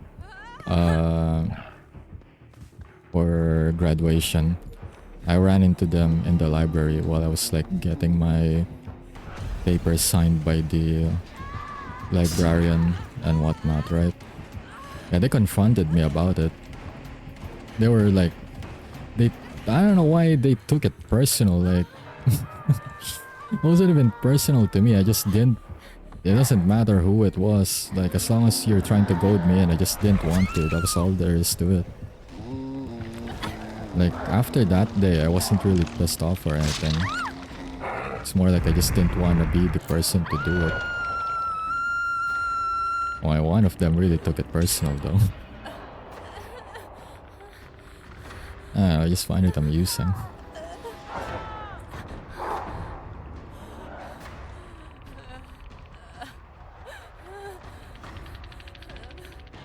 It's their problem though, 100% their problem. That's why I'm like, I don't get why you're so mad about it, bro. Like, chill. Oh, okay, now I see now I remember why they were so mad at it, about it too. Like, because they ended up doing the charade themselves. Because I won't move, we're out of time, and they couldn't get me to actually do it. They ended up doing it themselves. Now I remember why they got pissed off about it. But like, I don't know, man. Maybe you should do a better job of standing your ground. You're the one who gave in to peer pressure. That's a skill issue right there. That's a you problem. If you copied me, if you just did it like me, you're not gonna move no matter what. You push back when someone pushes you. You probably won't be doing it yourself too. Get better, bro. That's all you have to do. Shouldn't force anyone, exactly. And even if they force you, if you really don't want to, then you should learn to stand your ground. If you cave in, that's your problem. But yeah, let's see. Peer pressure don't work on me. Oh no, it's not that I fit with everyone too. I just give the not fun to tease vibe. I was in the same too, but I guess the difference is that for me, that didn't stop them. That didn't stop them from getting on my case about things.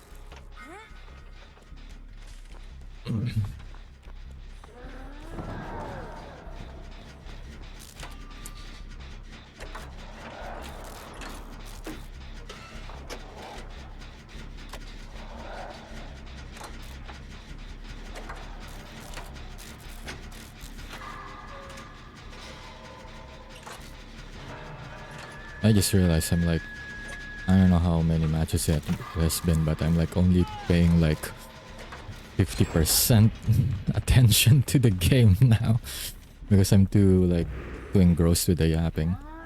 It's all good though, it's not a bad thing or anything. I just noticed that I don't even remember gen counts because I'm not looking at like the little things.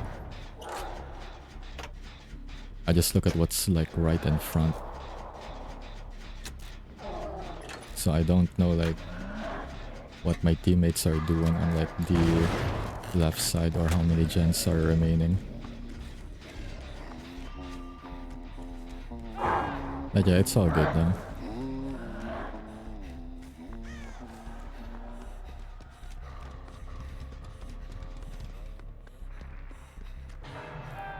I mean, in a way, it's like a good tilt deterrent too, if I'm yapping. Because if I'm too locked in, if I get like too into it, then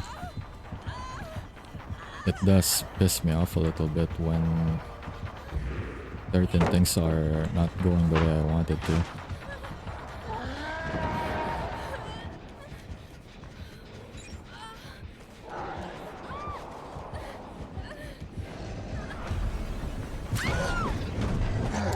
Man, it's so...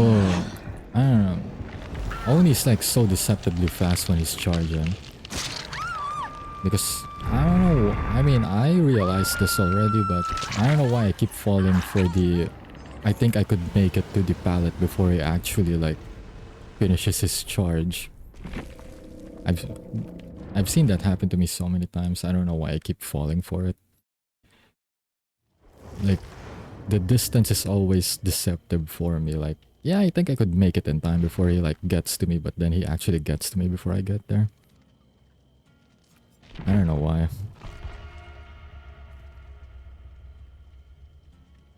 Can't take ourselves too seriously, yeah. That's true, that's true. Agreed. Speaking of which, I think I'm also just like completely stepping away from competitive games now too. Speaking of like taking games seriously. I mean, I'll still play it if I like get invited into collabs, but like I don't really play like PvP games or PvP type of games anymore. On at least on my own, I'm completely stepping away from that. I'll only play if I like get invited. I think my reasoning is like similar to Markiplier back then when he like, I think this was like 5 years ago or so when he like stepped away from those games too, where he only like plays co-op, the non-competitive co-op type games. Like back then I didn't really like, then when I listened to like his reasoning and stuff, like I didn't really understand it. That was like during the years where I was like really addicted to Apex too, because is that at that time like I was really enjoying myself with that game. Like I was a scrub back then. I'm still a scrub playing that right now, but I still have fun with it. Now though, it's just like, but now like I actually understand it better. Now that I'm like also stepping away from it, like now I understand his reasoning better because I'm like, it's like the same reason for me too. Like it's not really that fun anymore.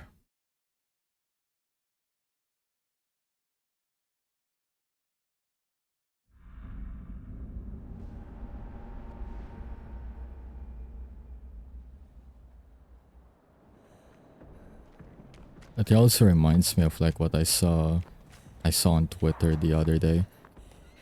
Nah, I'm not sure if this is the exact person who said it. Was it like Face Shroud who was like telling people to vote for Arc Raiders on the like game awards to like make sure that single player games aren't the only games that are winning Game of the Year award or something like that.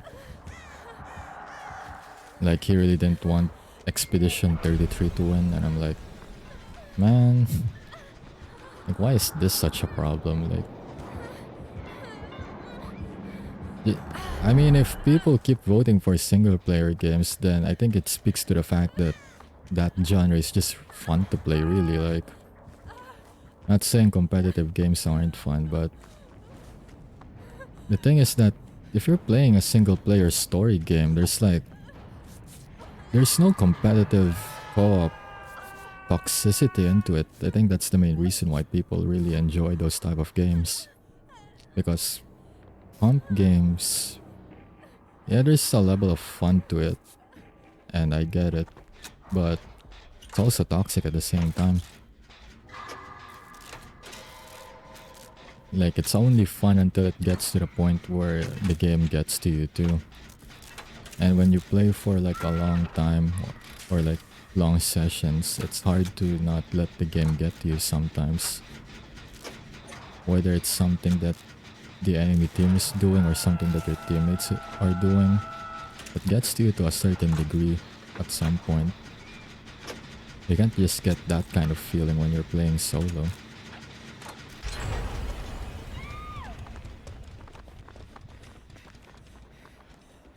I never like competitive games. If I lost, it's frustrating. If I won, I feel bad for my opponent. Understandable. I played like a bunch of like competitive games throughout the years, like MOBAs, FPS. And looking back, I guess most of the time, like the amount of time it gets for me to feel like this satisfaction after winning on a lose streak.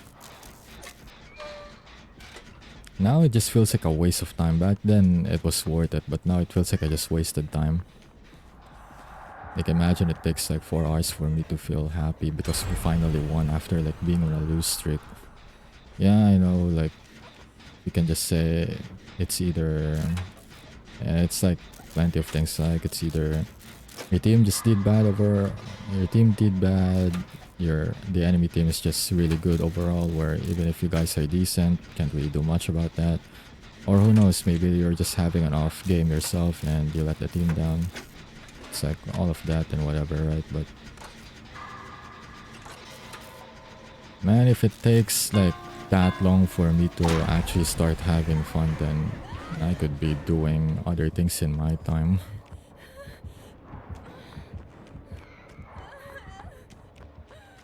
It's like other things I could do with like the amount of time I spent on that one moment.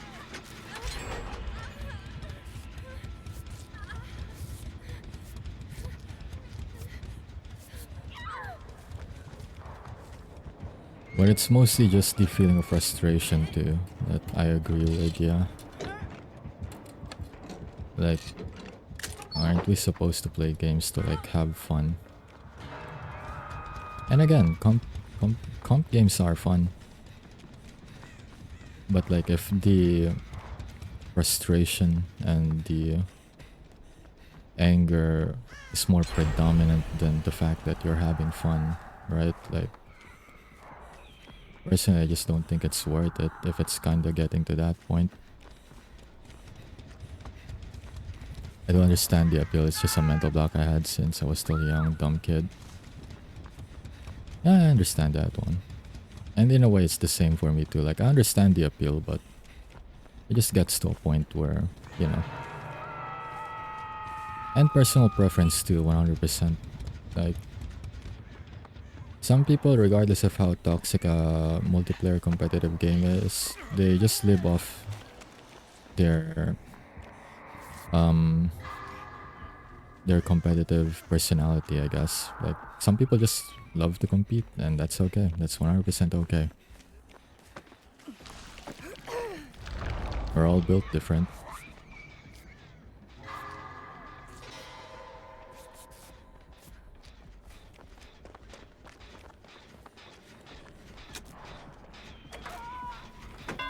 This raid keeps being on me, like, don't you have like other people to chase, man?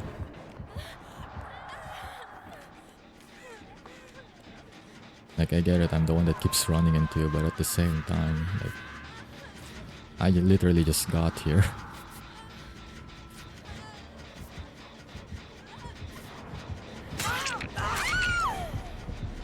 Rip. Good snipe though, but rip.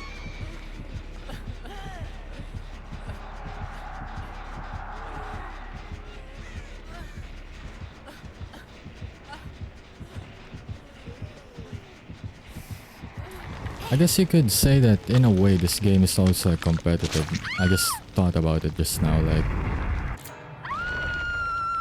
yeah, this game is, but at the same time it's one of those games where, again, if I don't lock in necessarily, like, I don't really take it seriously, so it's a competitive co-op game, but I won't like put this on the same level of like FPS or MOBA where I'm just even if I'm not locking in, it's hard not to like just be in like a chill space where I just play it off and whatnot.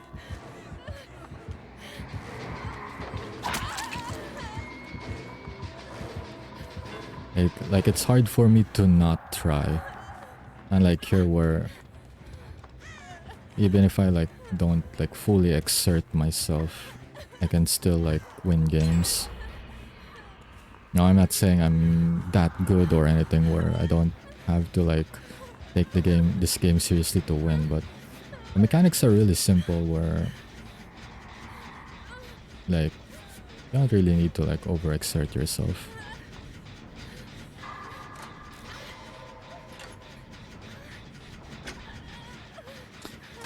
See, the guy found me again. It's like, I don't know, the 4th time now. Dude's just like tracking me for real.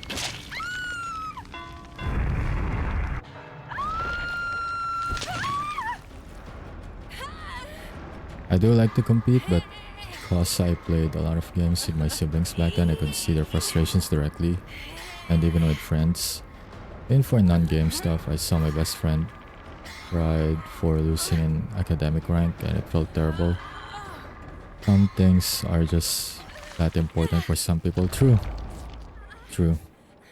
Like, the overachievers and the ones that are overtly competitive. Like, some of them don't take it to heart, but some of them are just like really passionate about it. Where it where if they feel like they've give like their damnness at like the thing that they're doing and they still like come up short, it's really like painful for them. And I understand that.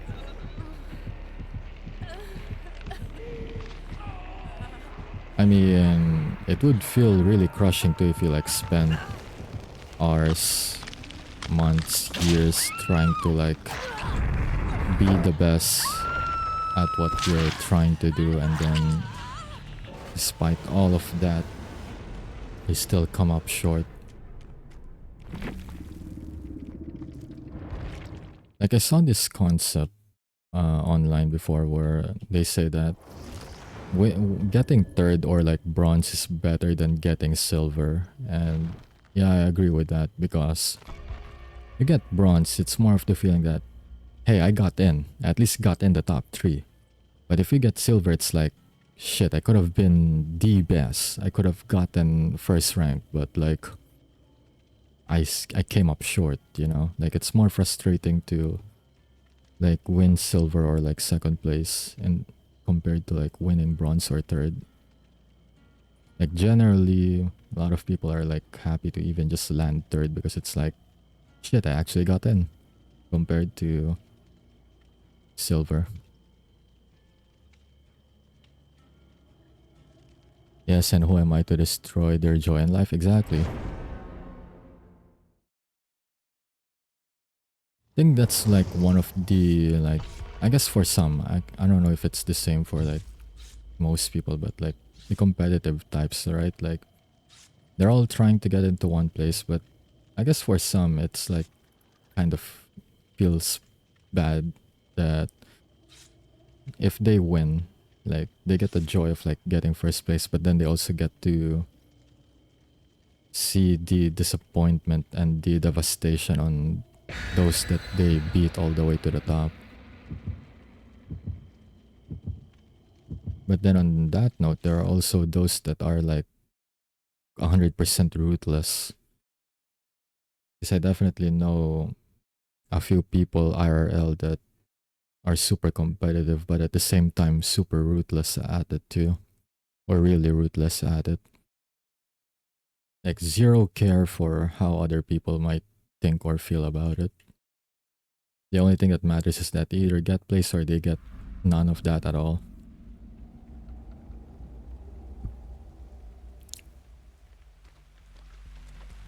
Like, I've mostly seen that in like my academic years, because we usually have like class sections, and then usually per like academic level, we, at least this was before I got into senior high anyways in my old school, we have like one section that's basically all of them are like the like top ones and top fives, top ones to five basically, of like the previous year level. They're all together in that one classroom. Well, I think it was just dubbed as the best section, basically, or the best class. Like most of the most ruthless people I've known are usually from that class, because there's a lot of them there that is like really, really competitive.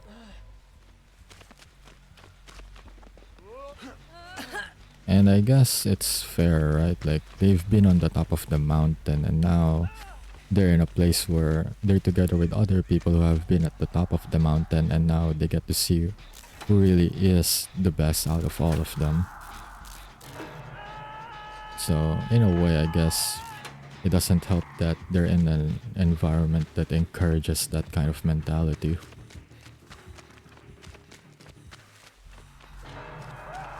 Yes, man, I won't survive in Blue Lock. Same. I'm not really. I won't even survive in any like competitive setting, really. Like personally, I'm gonna be more inclined to just like let someone take the spotlight. Actually, that's what I've learned. Not sure if I told this story before, but that's the thing that I've learned when I participated in like the theater project. Well, to be fair, I had to participate. It was like the for our class back in senior high, that was our project, and for our teacher back then, that was their like capstone project. So there's like a stake for everyone, but I was never really the type to like take any officer or like leadership role or whatnot, but I definitely am not the type to take like the acting role either. So when they were asking for volunteers on who wants to be like in this select positions like director, manager, stage managers, the props men and all that, like I didn't really like any of the options, but at the same time I can't be doing nothing either. But I'm like, well, if no one takes those no, not if no one takes those roles, if those spots get filled up, the rest who didn't take those roles end up becoming actors, right? They're either like main character actors or they're like these side characters, and I'm like, well, I can't act to save my fucking life, so you know what, I'm just gonna take a managerial position. So I took like a stage manager role, and during the entire like, how many months was it, like 3 to 4 months that we were like preparing and everything, like I didn't realize it back then. It's something that I realized after we're done with everything. Like I actually like excel at being like in a background role where I'm like just managing, because my work includes just managing and setting up the stage, make sure like, oh shit, I ended up dropping a pallet. I thought I was being chased, but I was like in the role where we basically just check if like anything that's related to the stage, right?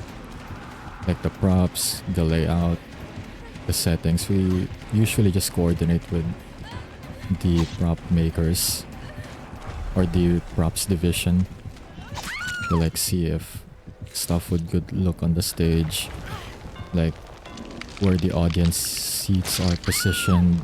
Yeah, so that's basically all that we do. Oh, and also like inventory as well, like taking stock of like how many materials we got. I guess to a certain extent the budget we have for like our props and everything, costumes and whatnot. Like yeah, it was like a lot of work, but after the fact, when I was like thinking about it, I was like, yeah, I had actually had fun. It was really tiring, but it was fun, and I was like, I could be better for sure, but it's like my first time doing it. So there was like things that I could have done in hindsight, but like I wasn't able to do. But it's one of those things where I'm like, maybe if I like put my mind into it a little bit more, I could have definitely been able to do the things that I I didn't think that I could have done. But yeah, at least that was the point where I realized where I'm like suited for background roles and support type of work. Like I can't take the main stage and have the spotlight on me. Like I just find that too unnerving and disturbing for for me personally. But yeah, being in the background, that I can handle. Can work with that for sure. Exactly, my thought sounds like too much work. For sure. I mean, it's a lot of work, but it's the kind of work that I can do, so I didn't really mind much. Definitely not as much work compared to acting. I know it's kind of the reverse for certain people, but for me, I'm like, man, you want me to memorize like... I actually forgot how many pages we have on that script. I think we have like 60 plus pages, I think. Like, if for example, I have a role where I'm like part of like the main cast, right?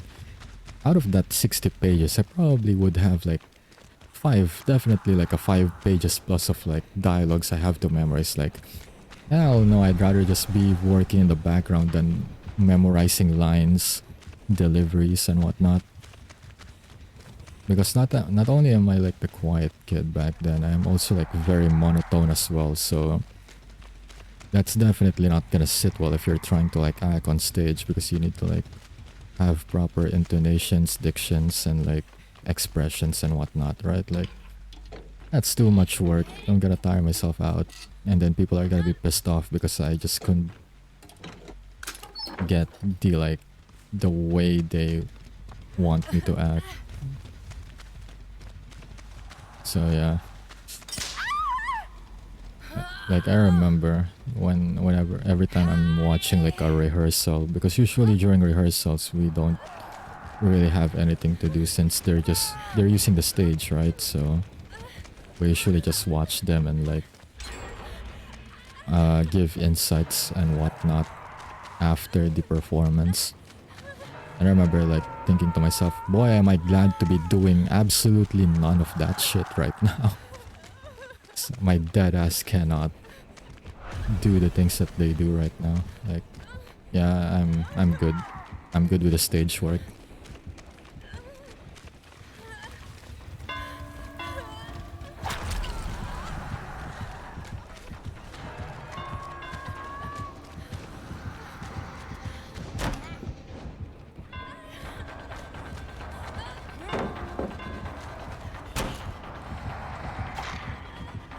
Whiffed. Another whiff, hell yeah, let's go.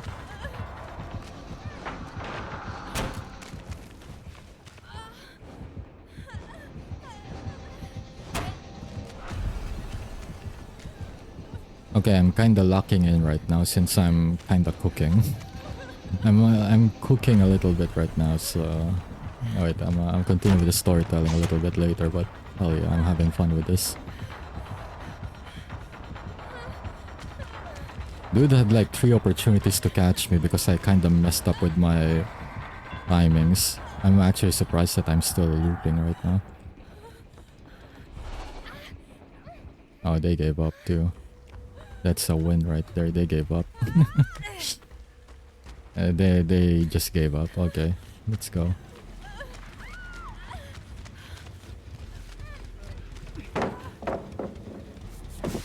What the hell?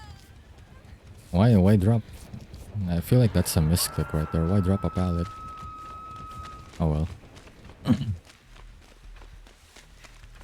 I'm fine with both. I just film any position. That's good though. At least it's you're more flexible about things. Where it's like whatever is needed to do, right?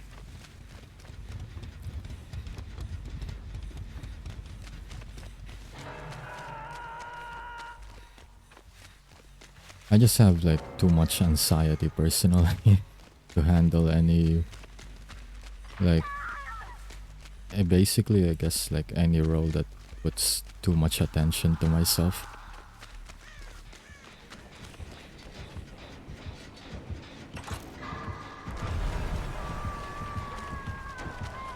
There was that one instance when I was doing internship for like the guidance office back in college, where usually they'd get like the peer society to like host events. Oh, they have both on me now. Sorry, did I cook you too hard to the point where you're asking your other teammate to like hunt me down? Oh man. He brought a friend this time. He really brought a friend. I don't know why, I just find it funny. Anyway, so yeah, wait, not HH, GG. Anyways, so yeah, so usually it's the facilitator society that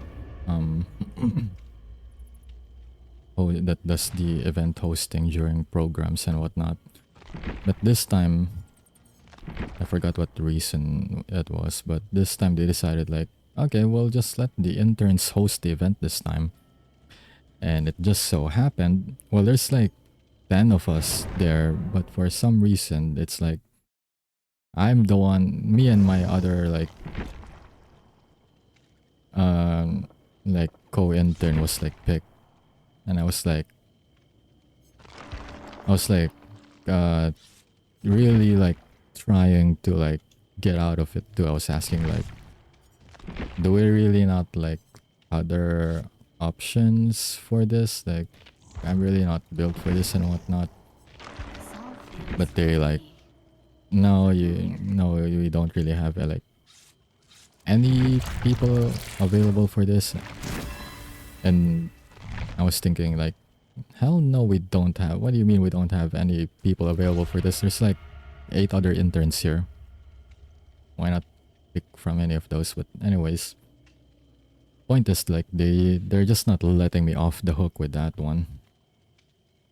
And that was like a 2 to 3 page script where we just like, I guess it's a scripted yapping along with like every time a segment finishes, we usually like do a prelude to like the next part and then introduce like whoever guest of honor speaks on that part and whatnot. Like,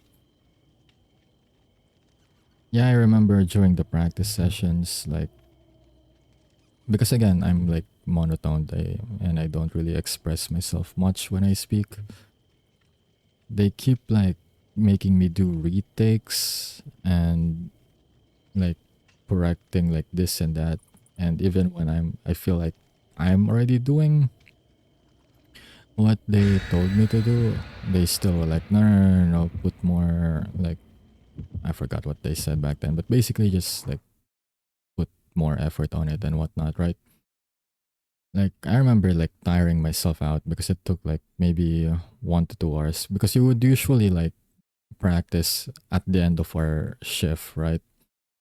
In fact, there was that one time where they made me like do overtime, me and my partner, anyways, to do overtime to practice for the scripts and whatnot. I remember after it was, I think, after the one that went into overtime, I was so tired. I went home. Like 6 or 7 p.m. Not only I was so tired, but like my anxiety was like peaking because it was like the day before the event, and I feel like I wasn't like nailing anything that I should be doing properly, to the point where like I'm tired but my anxiety was also peaking, that I got like super like lightheaded, and yeah, that was like the worst nosebleed I had in my life, I think, because when that happened, I like used a white towel to like cover for it, and yeah, let's just say white is not really a good option. I mean, obviously it's not a good option, but I just grabbed whatever I could grab at that time. I was already like It was like dripping like a faucet already, so I had to like cover it, right? Basically, I just painted the towel red, like the entirety of it. It was that bad. I was like super lightheaded, where I'm like,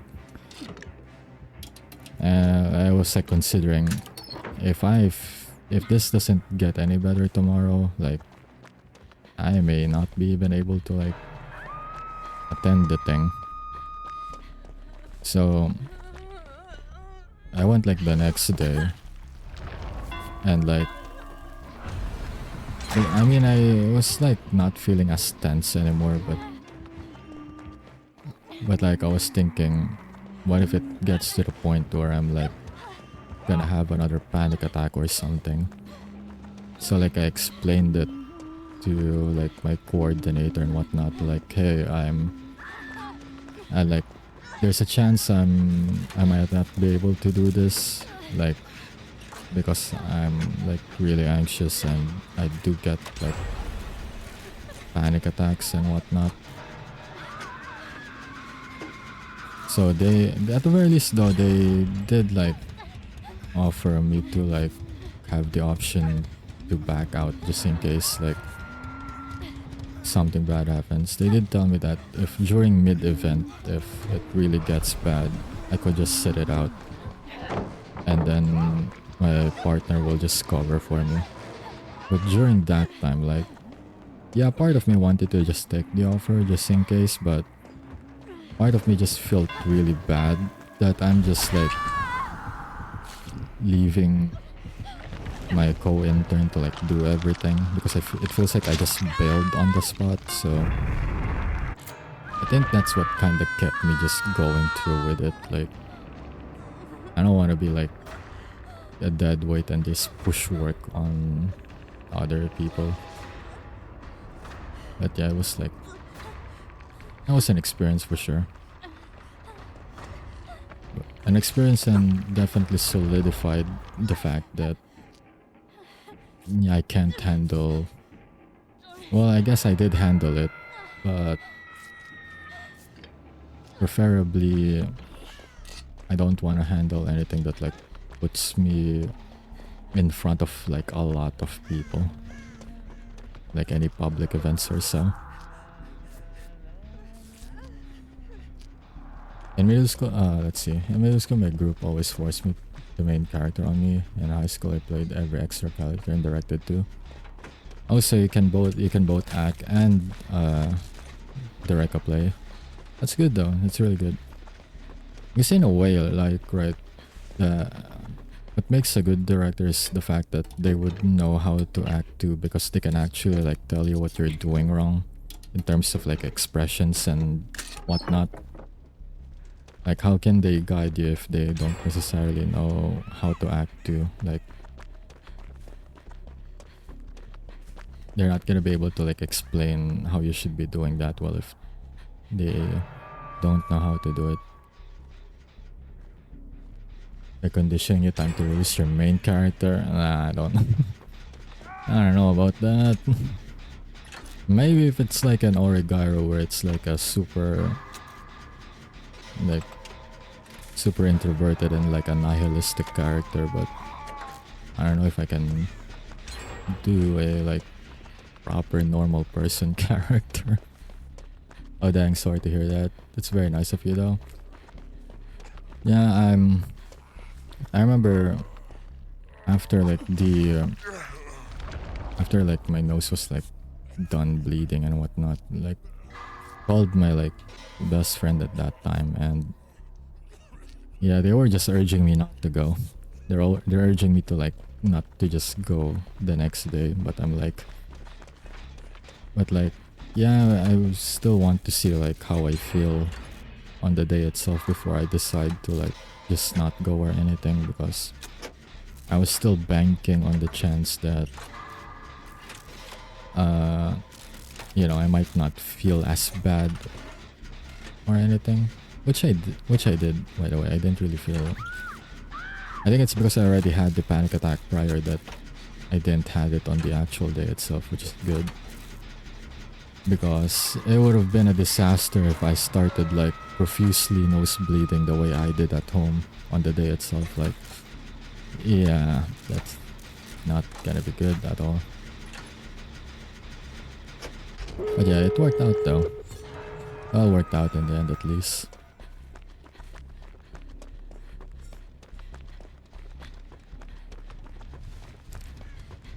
Speaking of like not fitting into peer pressures and whatnot, this song right here. I just found about this song recently since I only started listening to like one OK rock like earlier this year, but this song is definitely a vibe for me. My younger self would have definitely vibed harder with this song personally.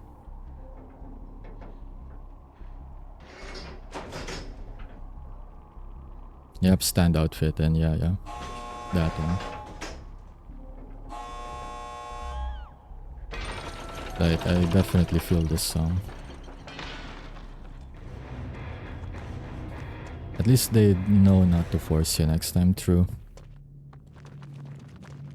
I guess what I did wrong with this is that I could have actually explained it way earlier. But in my defense, I was like really conditioned back in high school where I can't really talk about such things because, again, it was during that time where like mental health awareness wasn't really as good as it is right now or as strong as it is right now, where the mentality is like, man, tough it out and whatnot, right? Like if you like feel shy or like feel anxious, they'll just tell you to like tough it out or like man up or whatnot, right? So at that time I was like, yeah, I could explain, but at the same time, what if it's like the same sentiment again? So I ended up opting to not say anything until it got to the point where it was like really bad.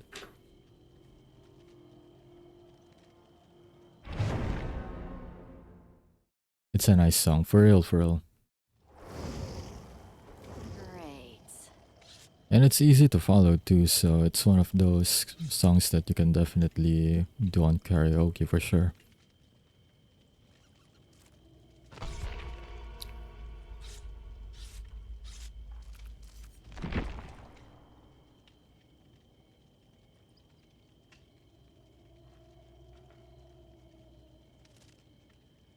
$100% agree on that. Like, mental health is important, but it's like a double-edged sword where it depends on the person and how they want to view and utilize it. I definitely know a lot of people who literally use this as like an excuse to like back out of responsibilities. Like, it's not really that urgent, but they see it as like, well, it's a good leverage, so they just leverage it. Like, it's not okay. Like, you should still do your responsibilities if it's not really that difficult for you right now. Like, if it's not to the, like if it's not really really hard for you, then you should at least still try, if not outright do what you're supposed to do.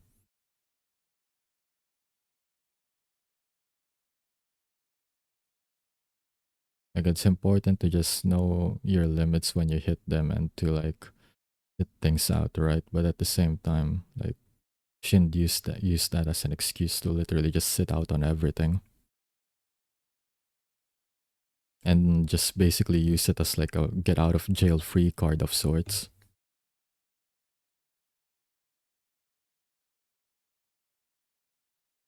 One of my coworkers said he had to take some days off due to depression, but then I saw him playing Dota during workout. Hmm. Okay, I can see why that's a bad thing. But like, I'm like trying to see. I don't know. I'm just trying to like practice having like a wider perspective as of late, because as you know, I've already passed my licensure exam recently, and during the time that I was out, like at the like end of October, I just did my oath taking, so I got my pins and everything. Actually, I'll show a picture later after this round. So I'm like trying to understand at least like both sides. Like I still think it's wrong to just like game on work hours for sure, but if they're depressed, like in a way I think they may be just like hoping it out because maybe it's like really hitting bad and they just need to take their mind off things, but still it's you know, work hours and we really shouldn't be doing that.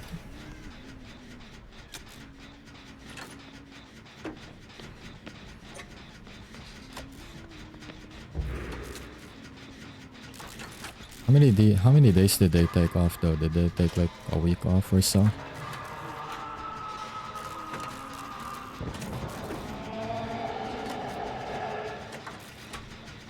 I think personally the responsible thing to do in that situation is that if they're not really feeling well, then they could have just asked for like a break or a leave earlier, so that, you know, that way they can just be at home, and if they cope by playing games, then, you know, they can just play games at home without like having work penalty or and stuff.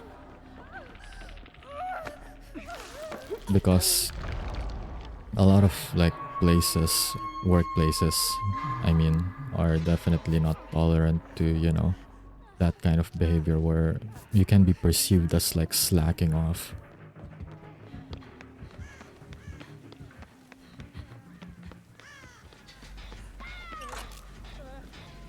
A few days, not quite a week. Gotcha. That's good though. At least he took some, or they took some time off at least. Good for them.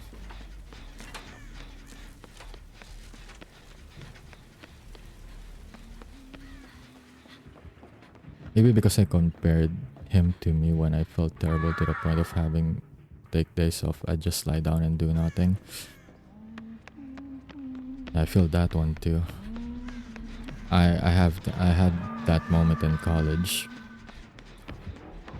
while I was like mid-project, but like I couldn't like handle it anymore. Or I just lay down in bed and I'm like paralyzed. But those days are like... Shit, I got stuck on a table. But anyways, those days are like the time where you should definitely like take some time off, take a break. The only part that sucks is that if you're like in, at least on my case back then, where it was like a close to project deadline where I wanted to like maybe take a break or like a few days off, but I can't because like submission is like right around the corner. I guess in a way that's the part that sucks, right? Like there are definitely a lot of situations where you want to take a break, but then the situation is like not really suitable for it, or more like you're just not given a choice to do so.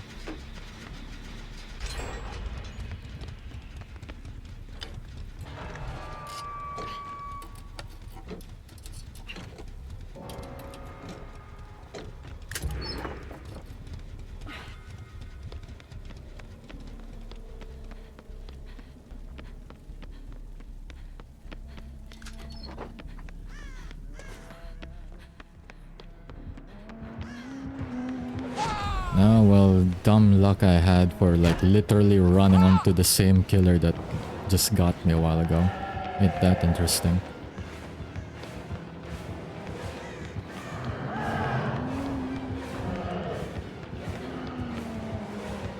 Ma'am, sir, please just get off my case. It's like not even 5 minutes.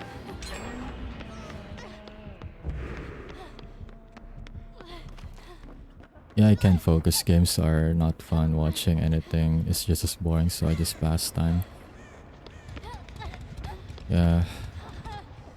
But it's what like a deep, well, not that deep. I guess it's just what depression does to you in general. I understand that. It's like it's hard to like feel anything or feel any enjoyment in anything that you do. I think the term for it, at least if you're not having like a full-on depression yet, but you're already like losing the feeling of like enjoyment in anything that you do. It's like anhedonia. It's like the first part of like, or at least part of the symptom for having depression.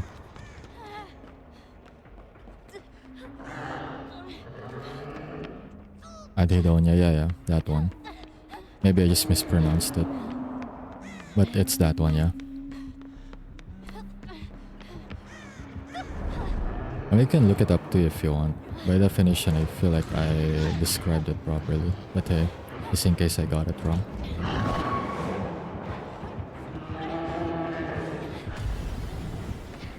And all my friends said that's cause you left it for too long and that's the other guy taking days off for depression and displaying game is totally justified.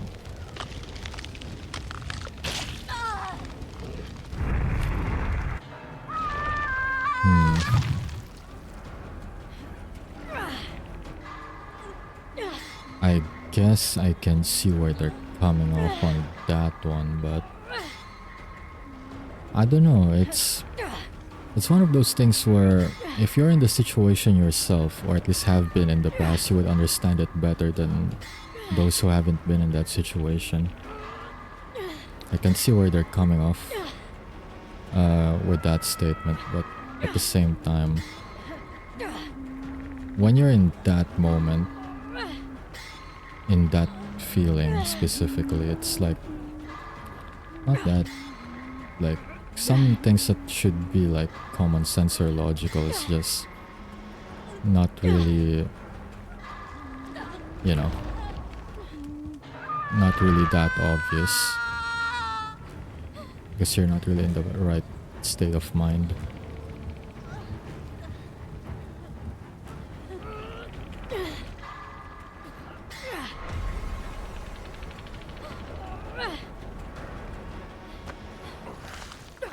First time I've heard of it. Yeah, to be fair though, it's not really a term that's mostly used if you're not studying psychology. Because the layman's and the most common everyday use is to just straight up say depression, right? Hey Liz, how's it going? How was sleep? And thanks for the resub though, appreciate it.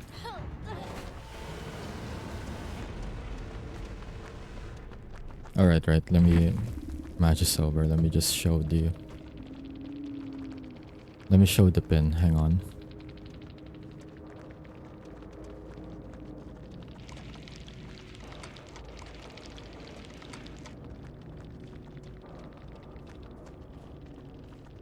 Let's see,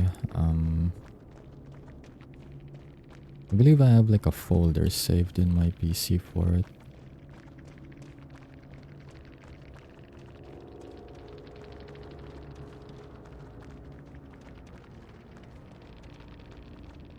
Okay, I think it's on screen right now, right? Okay, it's so big. Wait, hang on. Covering the screen. Wait. I need to resize this. There we go. So that I got the plaque. The statistics book is what's behind the thing. But that's the plaque and that's my pin right there on the like top side. So it says registered psychometrician. The only thing I'm missing now is to just formally claim my license. I haven't claimed it yet, but basically other than that I am licensed already.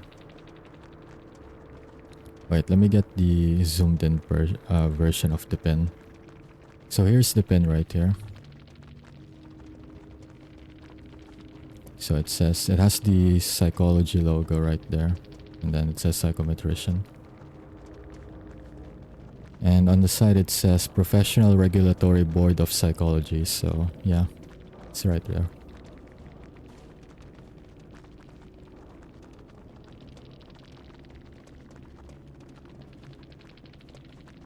But yeah, I randomly woke up. That's okay. You can go back to sleep. I think it's like 5 a.m. for you. Yeah, you should definitely go to sleep. Go sleep somewhere. Anyways, thanks for the lurk though. Appreciate it. And the resub. I'll try to get some extra Z's. Have fun with the stream. Yeah, no problem. Appreciate you still dropping by though. Definitely go get some more sleep. Or as well, yeah. Well, I did get a care package. Hang on. I'm just go get a drink. I'll be right back. It's a good time to like stretch too by standing up. Might as well.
I'm back and shit, I was actually in queue. I thought I haven't queued. Wait, hang on. I still have my BRB sticky. I'm surprised no one decided to get me while I was like taking my sweet time, sipping water and whatnot. I thought I really thought I didn't queue up. I thought I was still in like the post-match screen when I stood up. So, and I'm like, yeah, I don't have to rush back. I mean, I can just drink water and take my time. And I'm like, oh shit, I'm already in game. Fuck. Well, it's normally I usually end up getting got already when I do that. In my defense, the previous times I've done like drink some water while I'm waiting on queue, it's usually because the queue is taking like 5 minutes plus and I'm like, yeah, you know what, I'm just gonna drink some water and maybe get some snacks. And then the game decides, okay, now we should load. Now we should get into game while he's out. It'll be funny. He comes back, he's on the hook. And I'm like, fuck.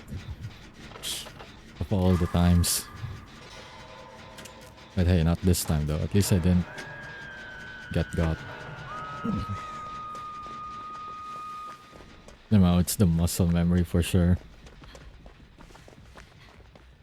I think that's what happened like very early in this stream too, where I like preemptively dropped a pallet. Like my brain understands that it's not the right timing, but it's like my hand is so used to just preemptively dropping on certain scenarios that I'm like conditioned to just drop it, even though I understand that, you know what, timing's not right, but a drop is a drop, I guess. Would be funny though, for sure. Can you imagine I just queued up and then I get sent back to the lobby again because I'm already dead? I spent more time waiting in queue than actually playing the match.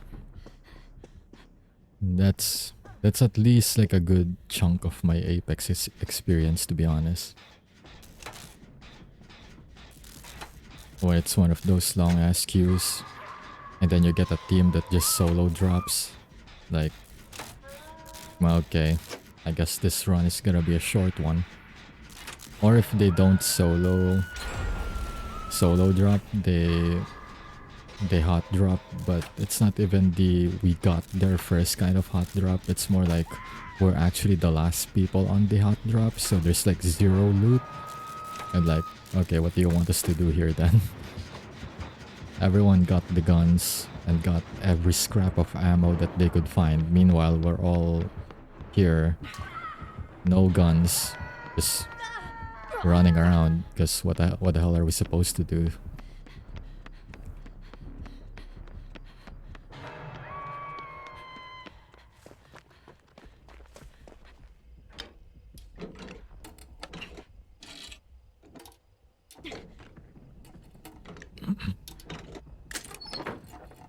I can't use a flashlight. Someone else can take it.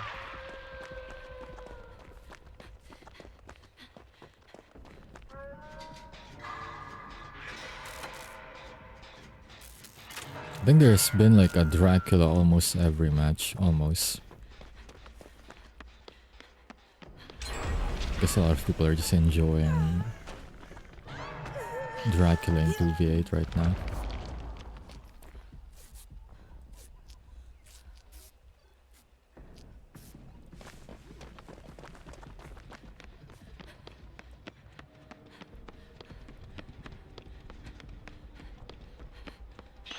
I guess to be fair, Dracula has a lot of like things going for him. He has like 3 forms with their own set of like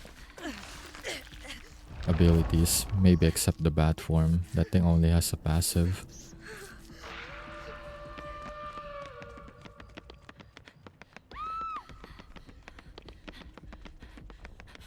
But it's definitely versatile.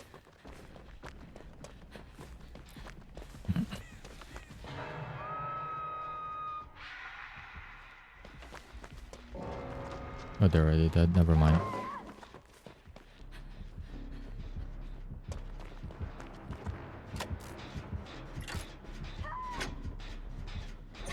Just trying to like prioritize rescuing when someone gets hooked, since I'm playing medic class anyway. It's kinda like being the first responder thing. That, and since I can't really see like the auras of my teammate, I'm not exactly sure who's going and who's not going. If I decide to like sit out and just let someone else do it, there's a chance that no one might end up going there, and then the person is just gonna end up literally dying on their first hook because no one decided to get them and their timer ran out.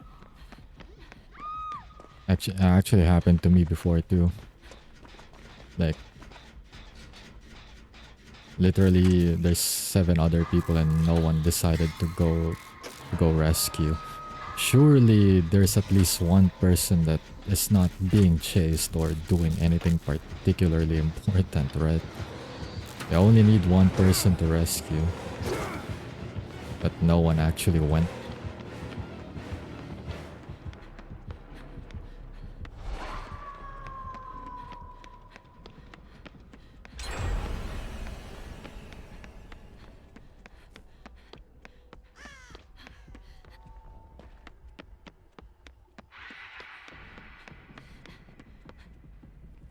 Oh damn, no name.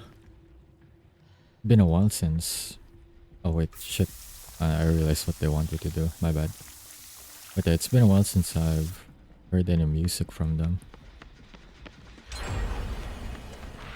I particularly love their OST from Haito Gensu no Grimgar, or Grimgar of Fire and Ash. Like I really, they only did one season for that anime. It's like a promotion for the light novel, but I really enjoyed it. To the point where I even like started reading the light novel, but sadly, it, it started like falling off a bit in like the later volumes. I got to like, fuck, I ran to both of them at the same time. Well, crap. Anyways, got to the point where like in the later volumes, the story just fell off a bit. I think one of the things that killed it for most people is that they make some of the characters have like a good character development, and then in the later volume it's almost as if that character forgot what they learned in the previous volume. Like now they're just doing the same shit they were doing back then before they, you know, had the character development, as if they never had that in the first place. I had to unfortunately drop it on like volume 5. I was like, yeah, what's like the point of like the previous arcs then? I think I forgot to finish that one. I didn't mean to drop it. I mean, the anime is at least good. That one's at least worth going back to. But if you're like, you want to read the light novel to just like see where it continues off from the anime, you might as well not bother. Like I for one got disappointed for sure. Like I don't know what it is with like some authors where they write like a banger volume and then the next volume just falls off. Like maybe I guess it's just the creative drop off, but I don't know why you have to like forget a character has gone through this and make them act like they never got a development after just one volume. Because I'm pretty sure they have like notes, right? When they're like, when you're like writing a story, you have like notes just to have like, just to like track where like the story's going and whatnot. I don't know. I mean, I'm just like speculating.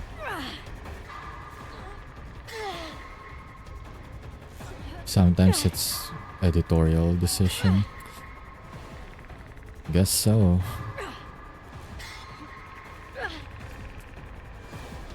But yeah, it still sucks though. I guess that's true though. Maybe it's not literally the author's fault, I guess. I mean, if they get vetoed by their editors, then yeah.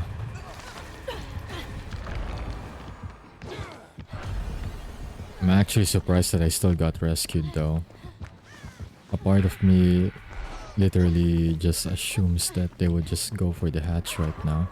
There's only like 2 people alive at this point, so it is possible to escape via hatch. I for one won't really mind if they just decided to escape and just left me to die there.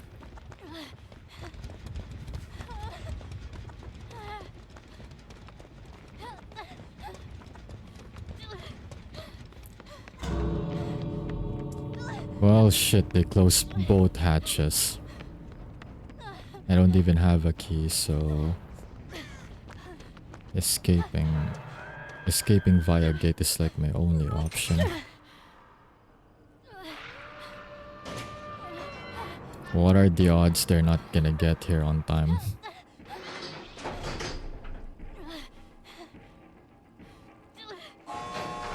Oh? Don't jinx! Come on! Come on, come on, come on, come on, come on! Come on! Yes! Let's go! Hyping Wesker, I am Meg. Hello, well played. Well played as well, GG's. Wait, the Wesker has hyping, I didn't even realize that. But yeah, good game though, good game.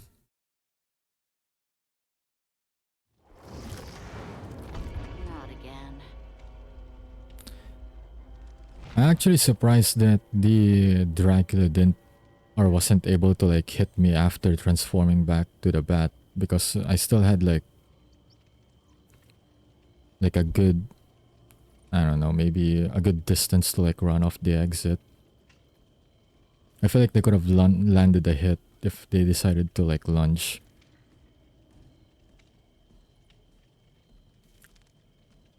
Actually, come to think of it, does he always transform back to Dracula after like being in bat form, or can he like go from bat to wolf? Because if he can go from bat form to wolf, he could have just done that a while ago, I guess. That's 100, I would have 100% been got. Unless he literally has to like go back to default Dracula before switching to another form.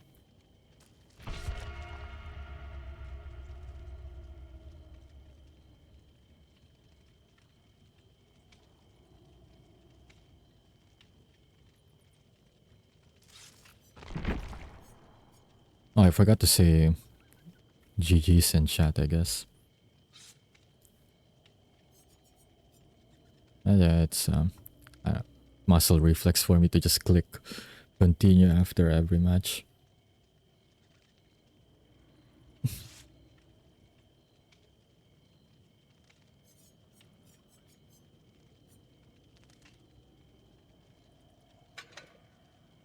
I guess I can try to play Escapist this time. I don't really play this class a lot.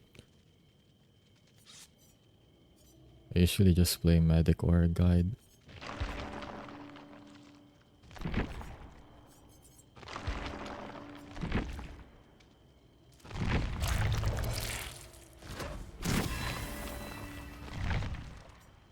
Oh, I only bought one level. Hang on. There we go.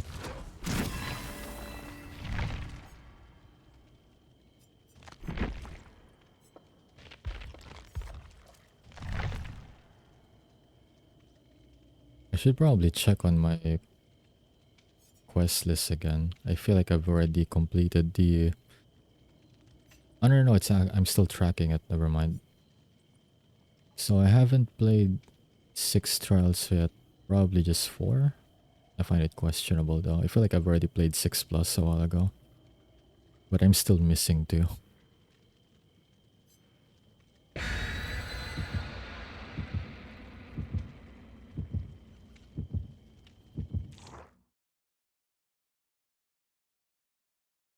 That's fine though. I guess I still have like 2 matches in me before I like end stream. Then I'll go like eat lunch.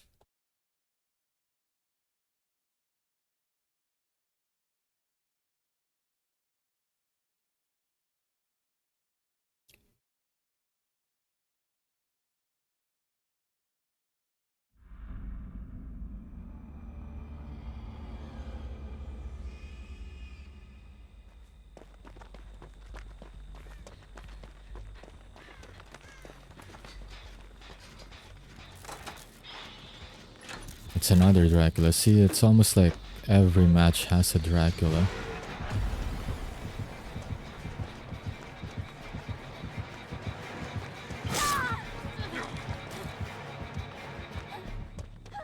Yeah, that's exactly how I saw the gate escape a while ago would have played out.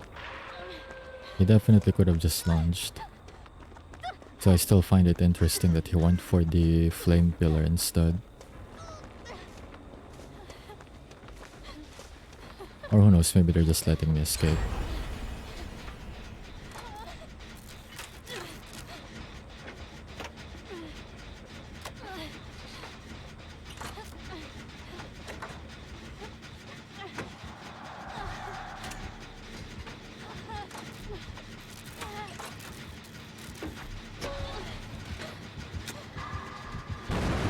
Oh shit, that was my bad.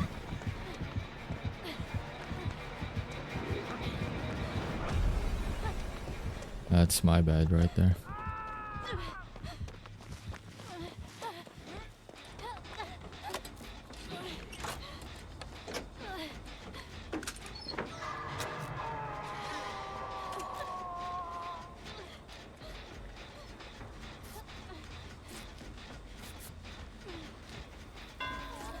Oh, well. Aside from Dragler, there's been a bunch of raids around too. Don't know why. I don't know why raid is like a super popular pick.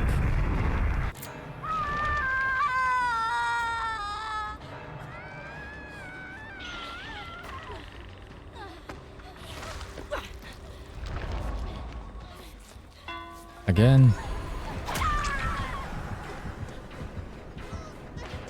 Bruh, that's not okay.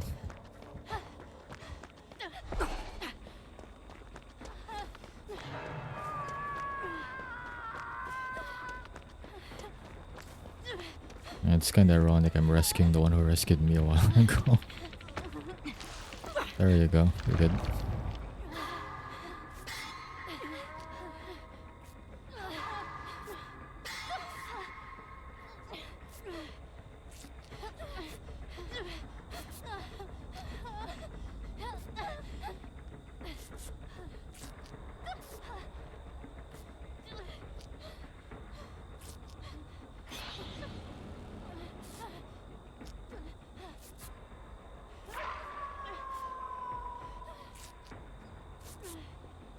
Yeah, they're all on the north side of the map.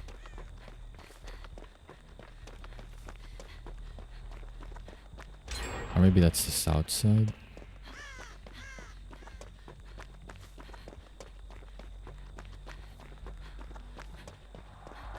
There's barely any gens here. Oh, there was one at the shack, I didn't see that.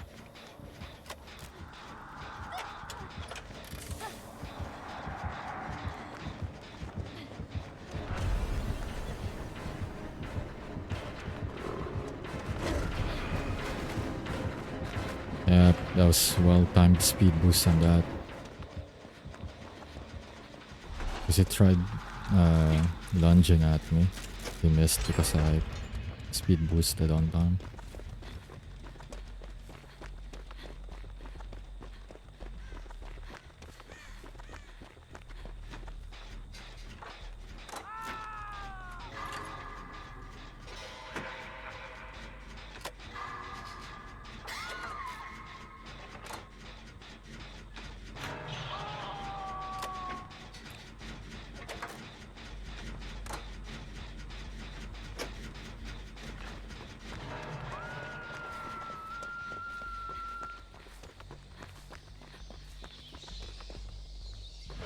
Man! Seriously? Why are you camping? Why are you camping, man?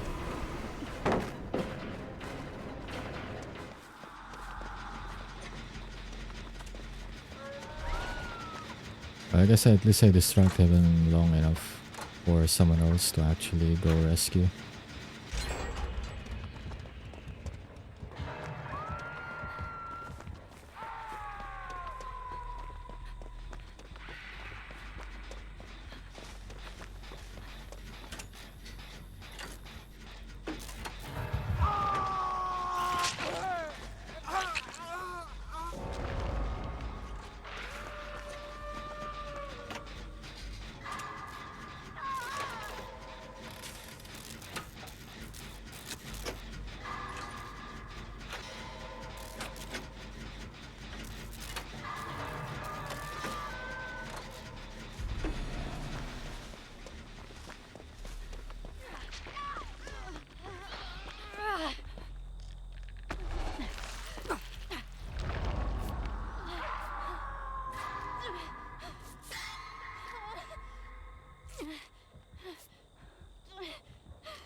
One of them is close. Can't go south and north. Oh shit, never mind, he's already here. Well then. Thought I might stay north. Okay, well, both of them are here. Ain't that fun?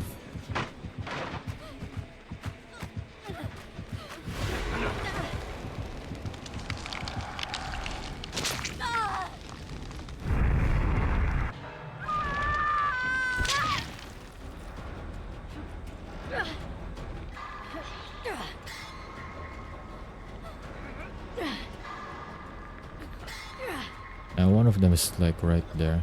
But I guess they're gonna prio the gen a bit. That's fine.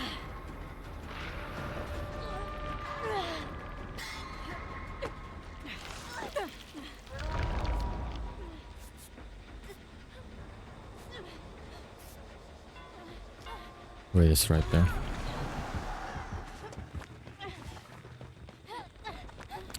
Man.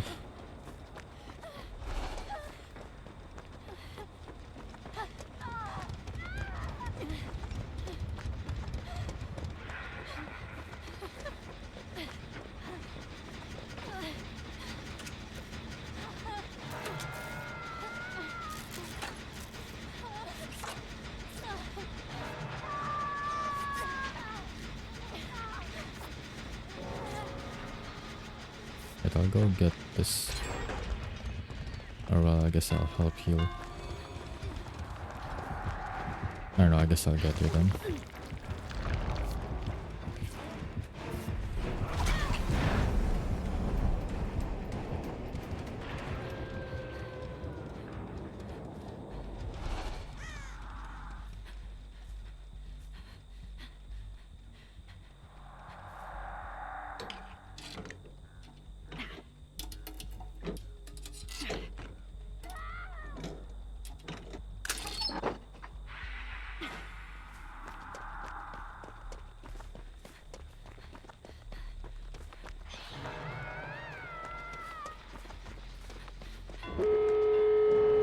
I just tried going there.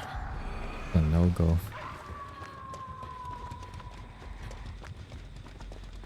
At least we're done though. Can just go open the gate.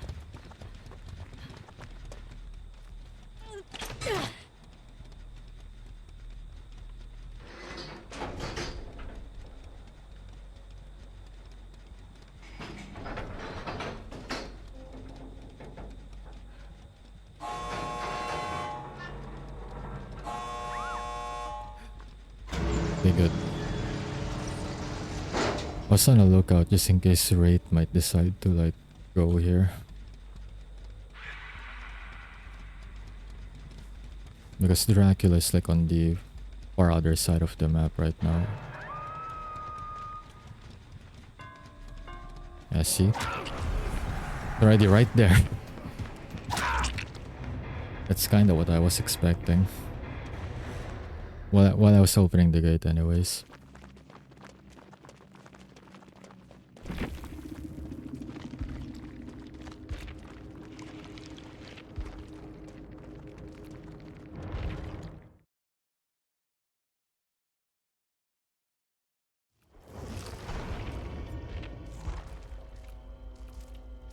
So let's see. It's just only one more game I think now. Oh no, actually I'm done? I thought it was like 70 out of 72 though.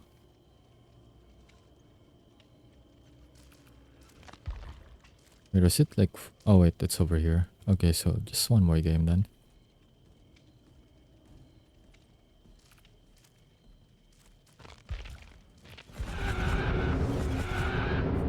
Almost done with the Rift Pass and I still got... I don't know. Like how many days was it? 40 plus days. I haven't even gotten the premium of it yet.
This one's pretty good too.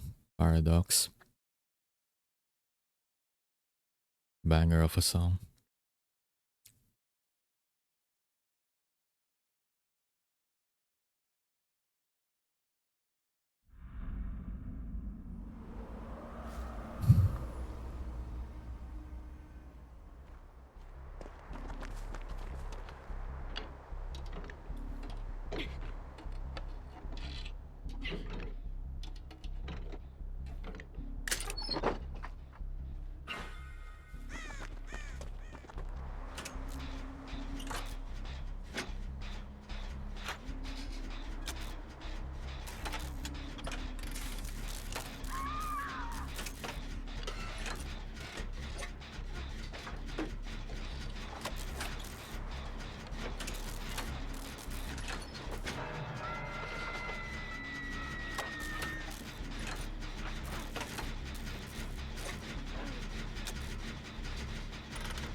Okay, that's one.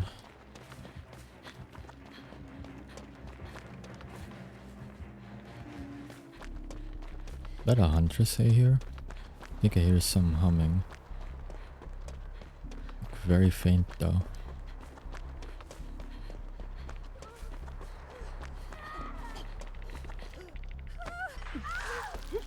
Well, there's definitely a trapper.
I just noticed I haven't been using my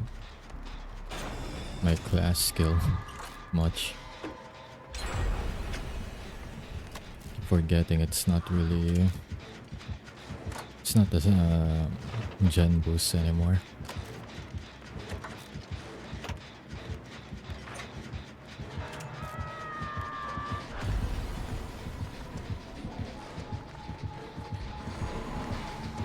Nice, good speed boost right there. Appreciate it. Yeah, I'm gonna get hit right here.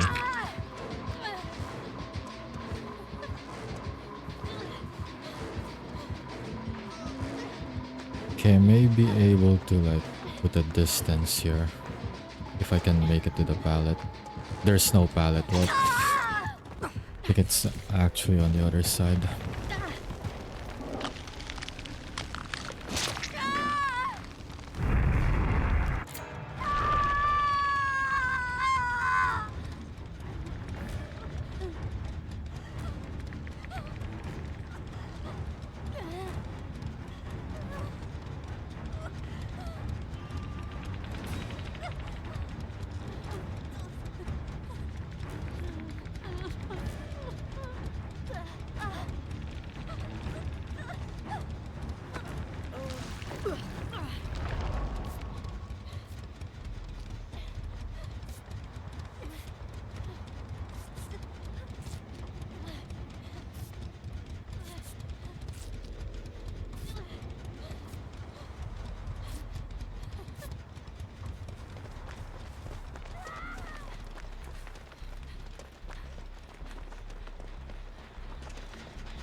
Oh wait, they're already dead. Never mind.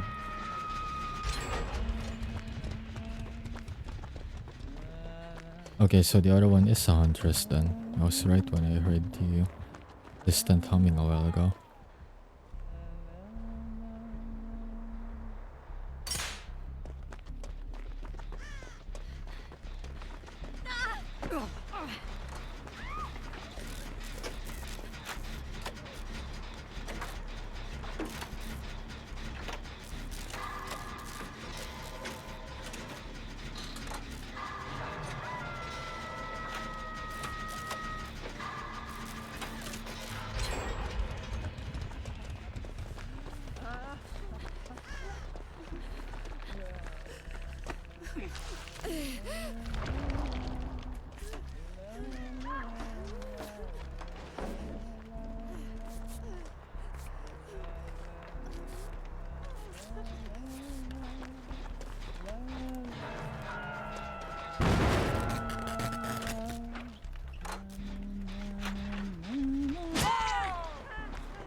Oh, she threw at me. I was like very confused there a while ago.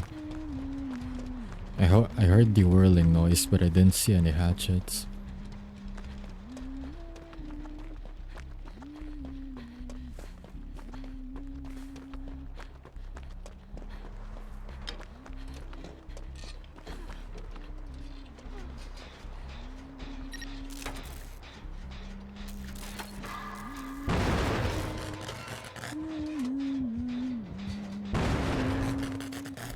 Damn, someone's having a bad day with the skill checks. A triple miss. Oh, what the fuck? You're right there. Oh, my bad, my bad.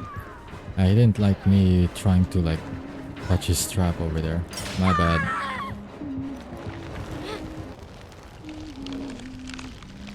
I thought the terror radius that I was getting was from the huntress, so I was like, yeah, they're not really that close. I didn't see the trapper behind me. My bad.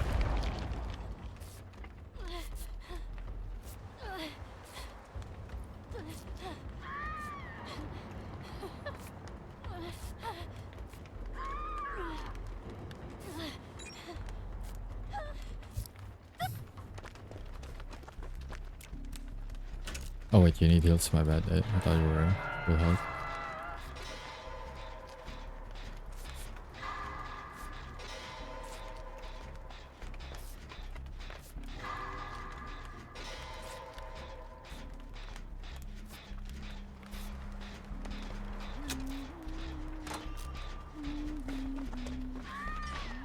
Yeah, I'll go rest just in case. Yeah, both of them are under death hooks. They may run out of time if no one gets them.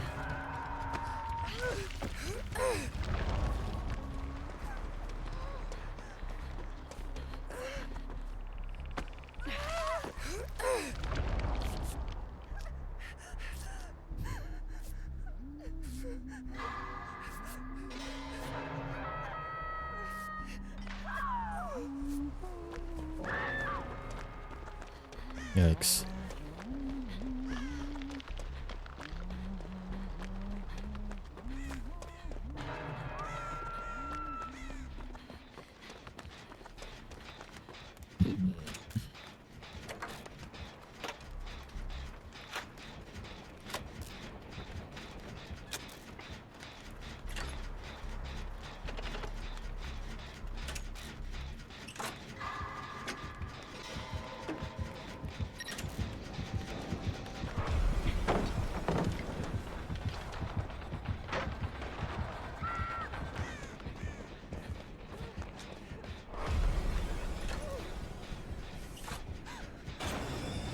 Oh, it's right there.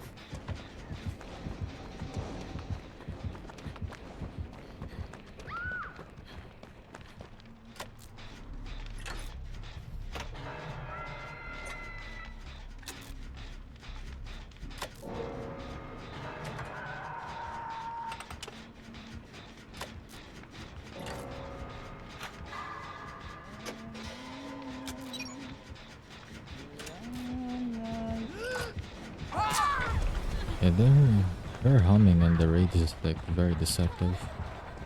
Feels like she's actually further away than it looks.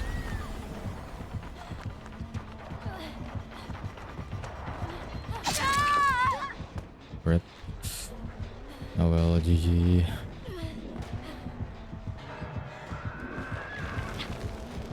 I think that should be like my last match too, I think. Yep.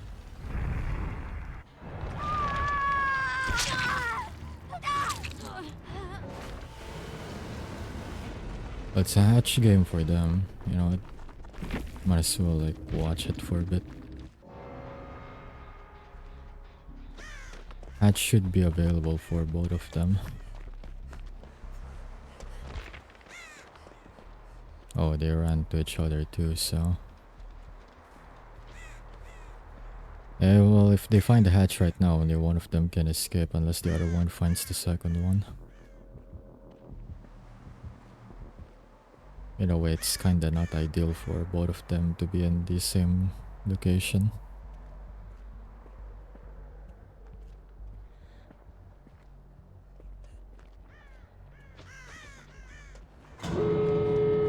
Oh shit, well, both of them got closed. Yikes.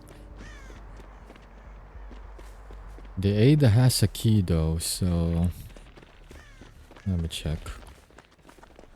I think it's Claudette who doesn't have a key.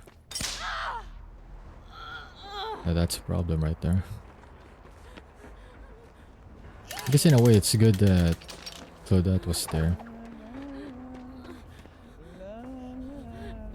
So Ada could have been stuck trying to like get the bear trap open.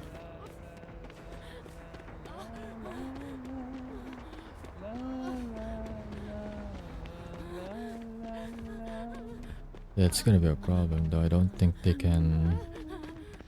Or they have time to open a hatch even if they find it. If the huntress is like on them at the moment. And if that happens too, that right there. Yep. And I think... Okay, both of them got ripped. GG's though. Good effort.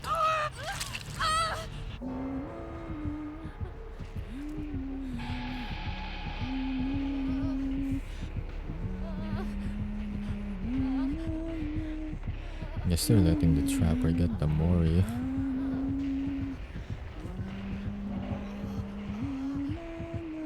Yep.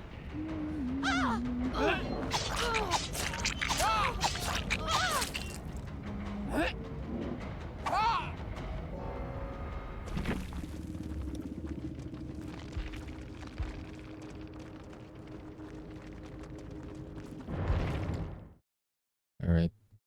Just gonna get one more level and then there we go.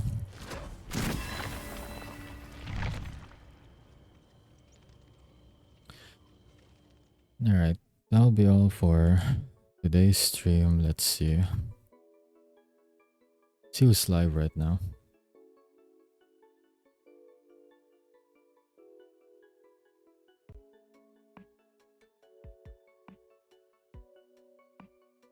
I don't know why Twitch has like made so many categories now. There's a live channel, there's like followed channels, there's like suggested collabs. Like it gets confusing to like find people when there's like there used to be like only one category and that's the followed channels. They should have just done that. I don't know why they had to make it complicated.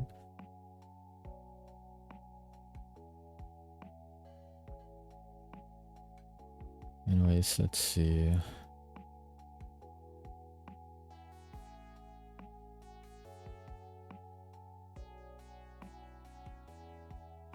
Okay, Izzy streaming. Can raid her. Thanks for the stream, sorry I had to focus on work. No problem, no problem. I appreciate you dropping by though, so thanks. And have a good day at work.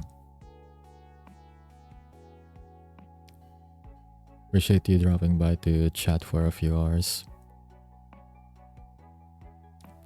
But yeah, that'll be all for today's stream. Thank you everyone so much for dropping by. Think I'll be streaming again tomorrow. Not sure what I want to do yet, but definitely will be streaming again tomorrow. And yep, see you by then. Oh wait, I thought I would auto raid. Never mind. I like had to rush it. But yeah, this is your Memory Weaver signing off for today, and I will see you all tomorrow. Have a good day and take care, everyone.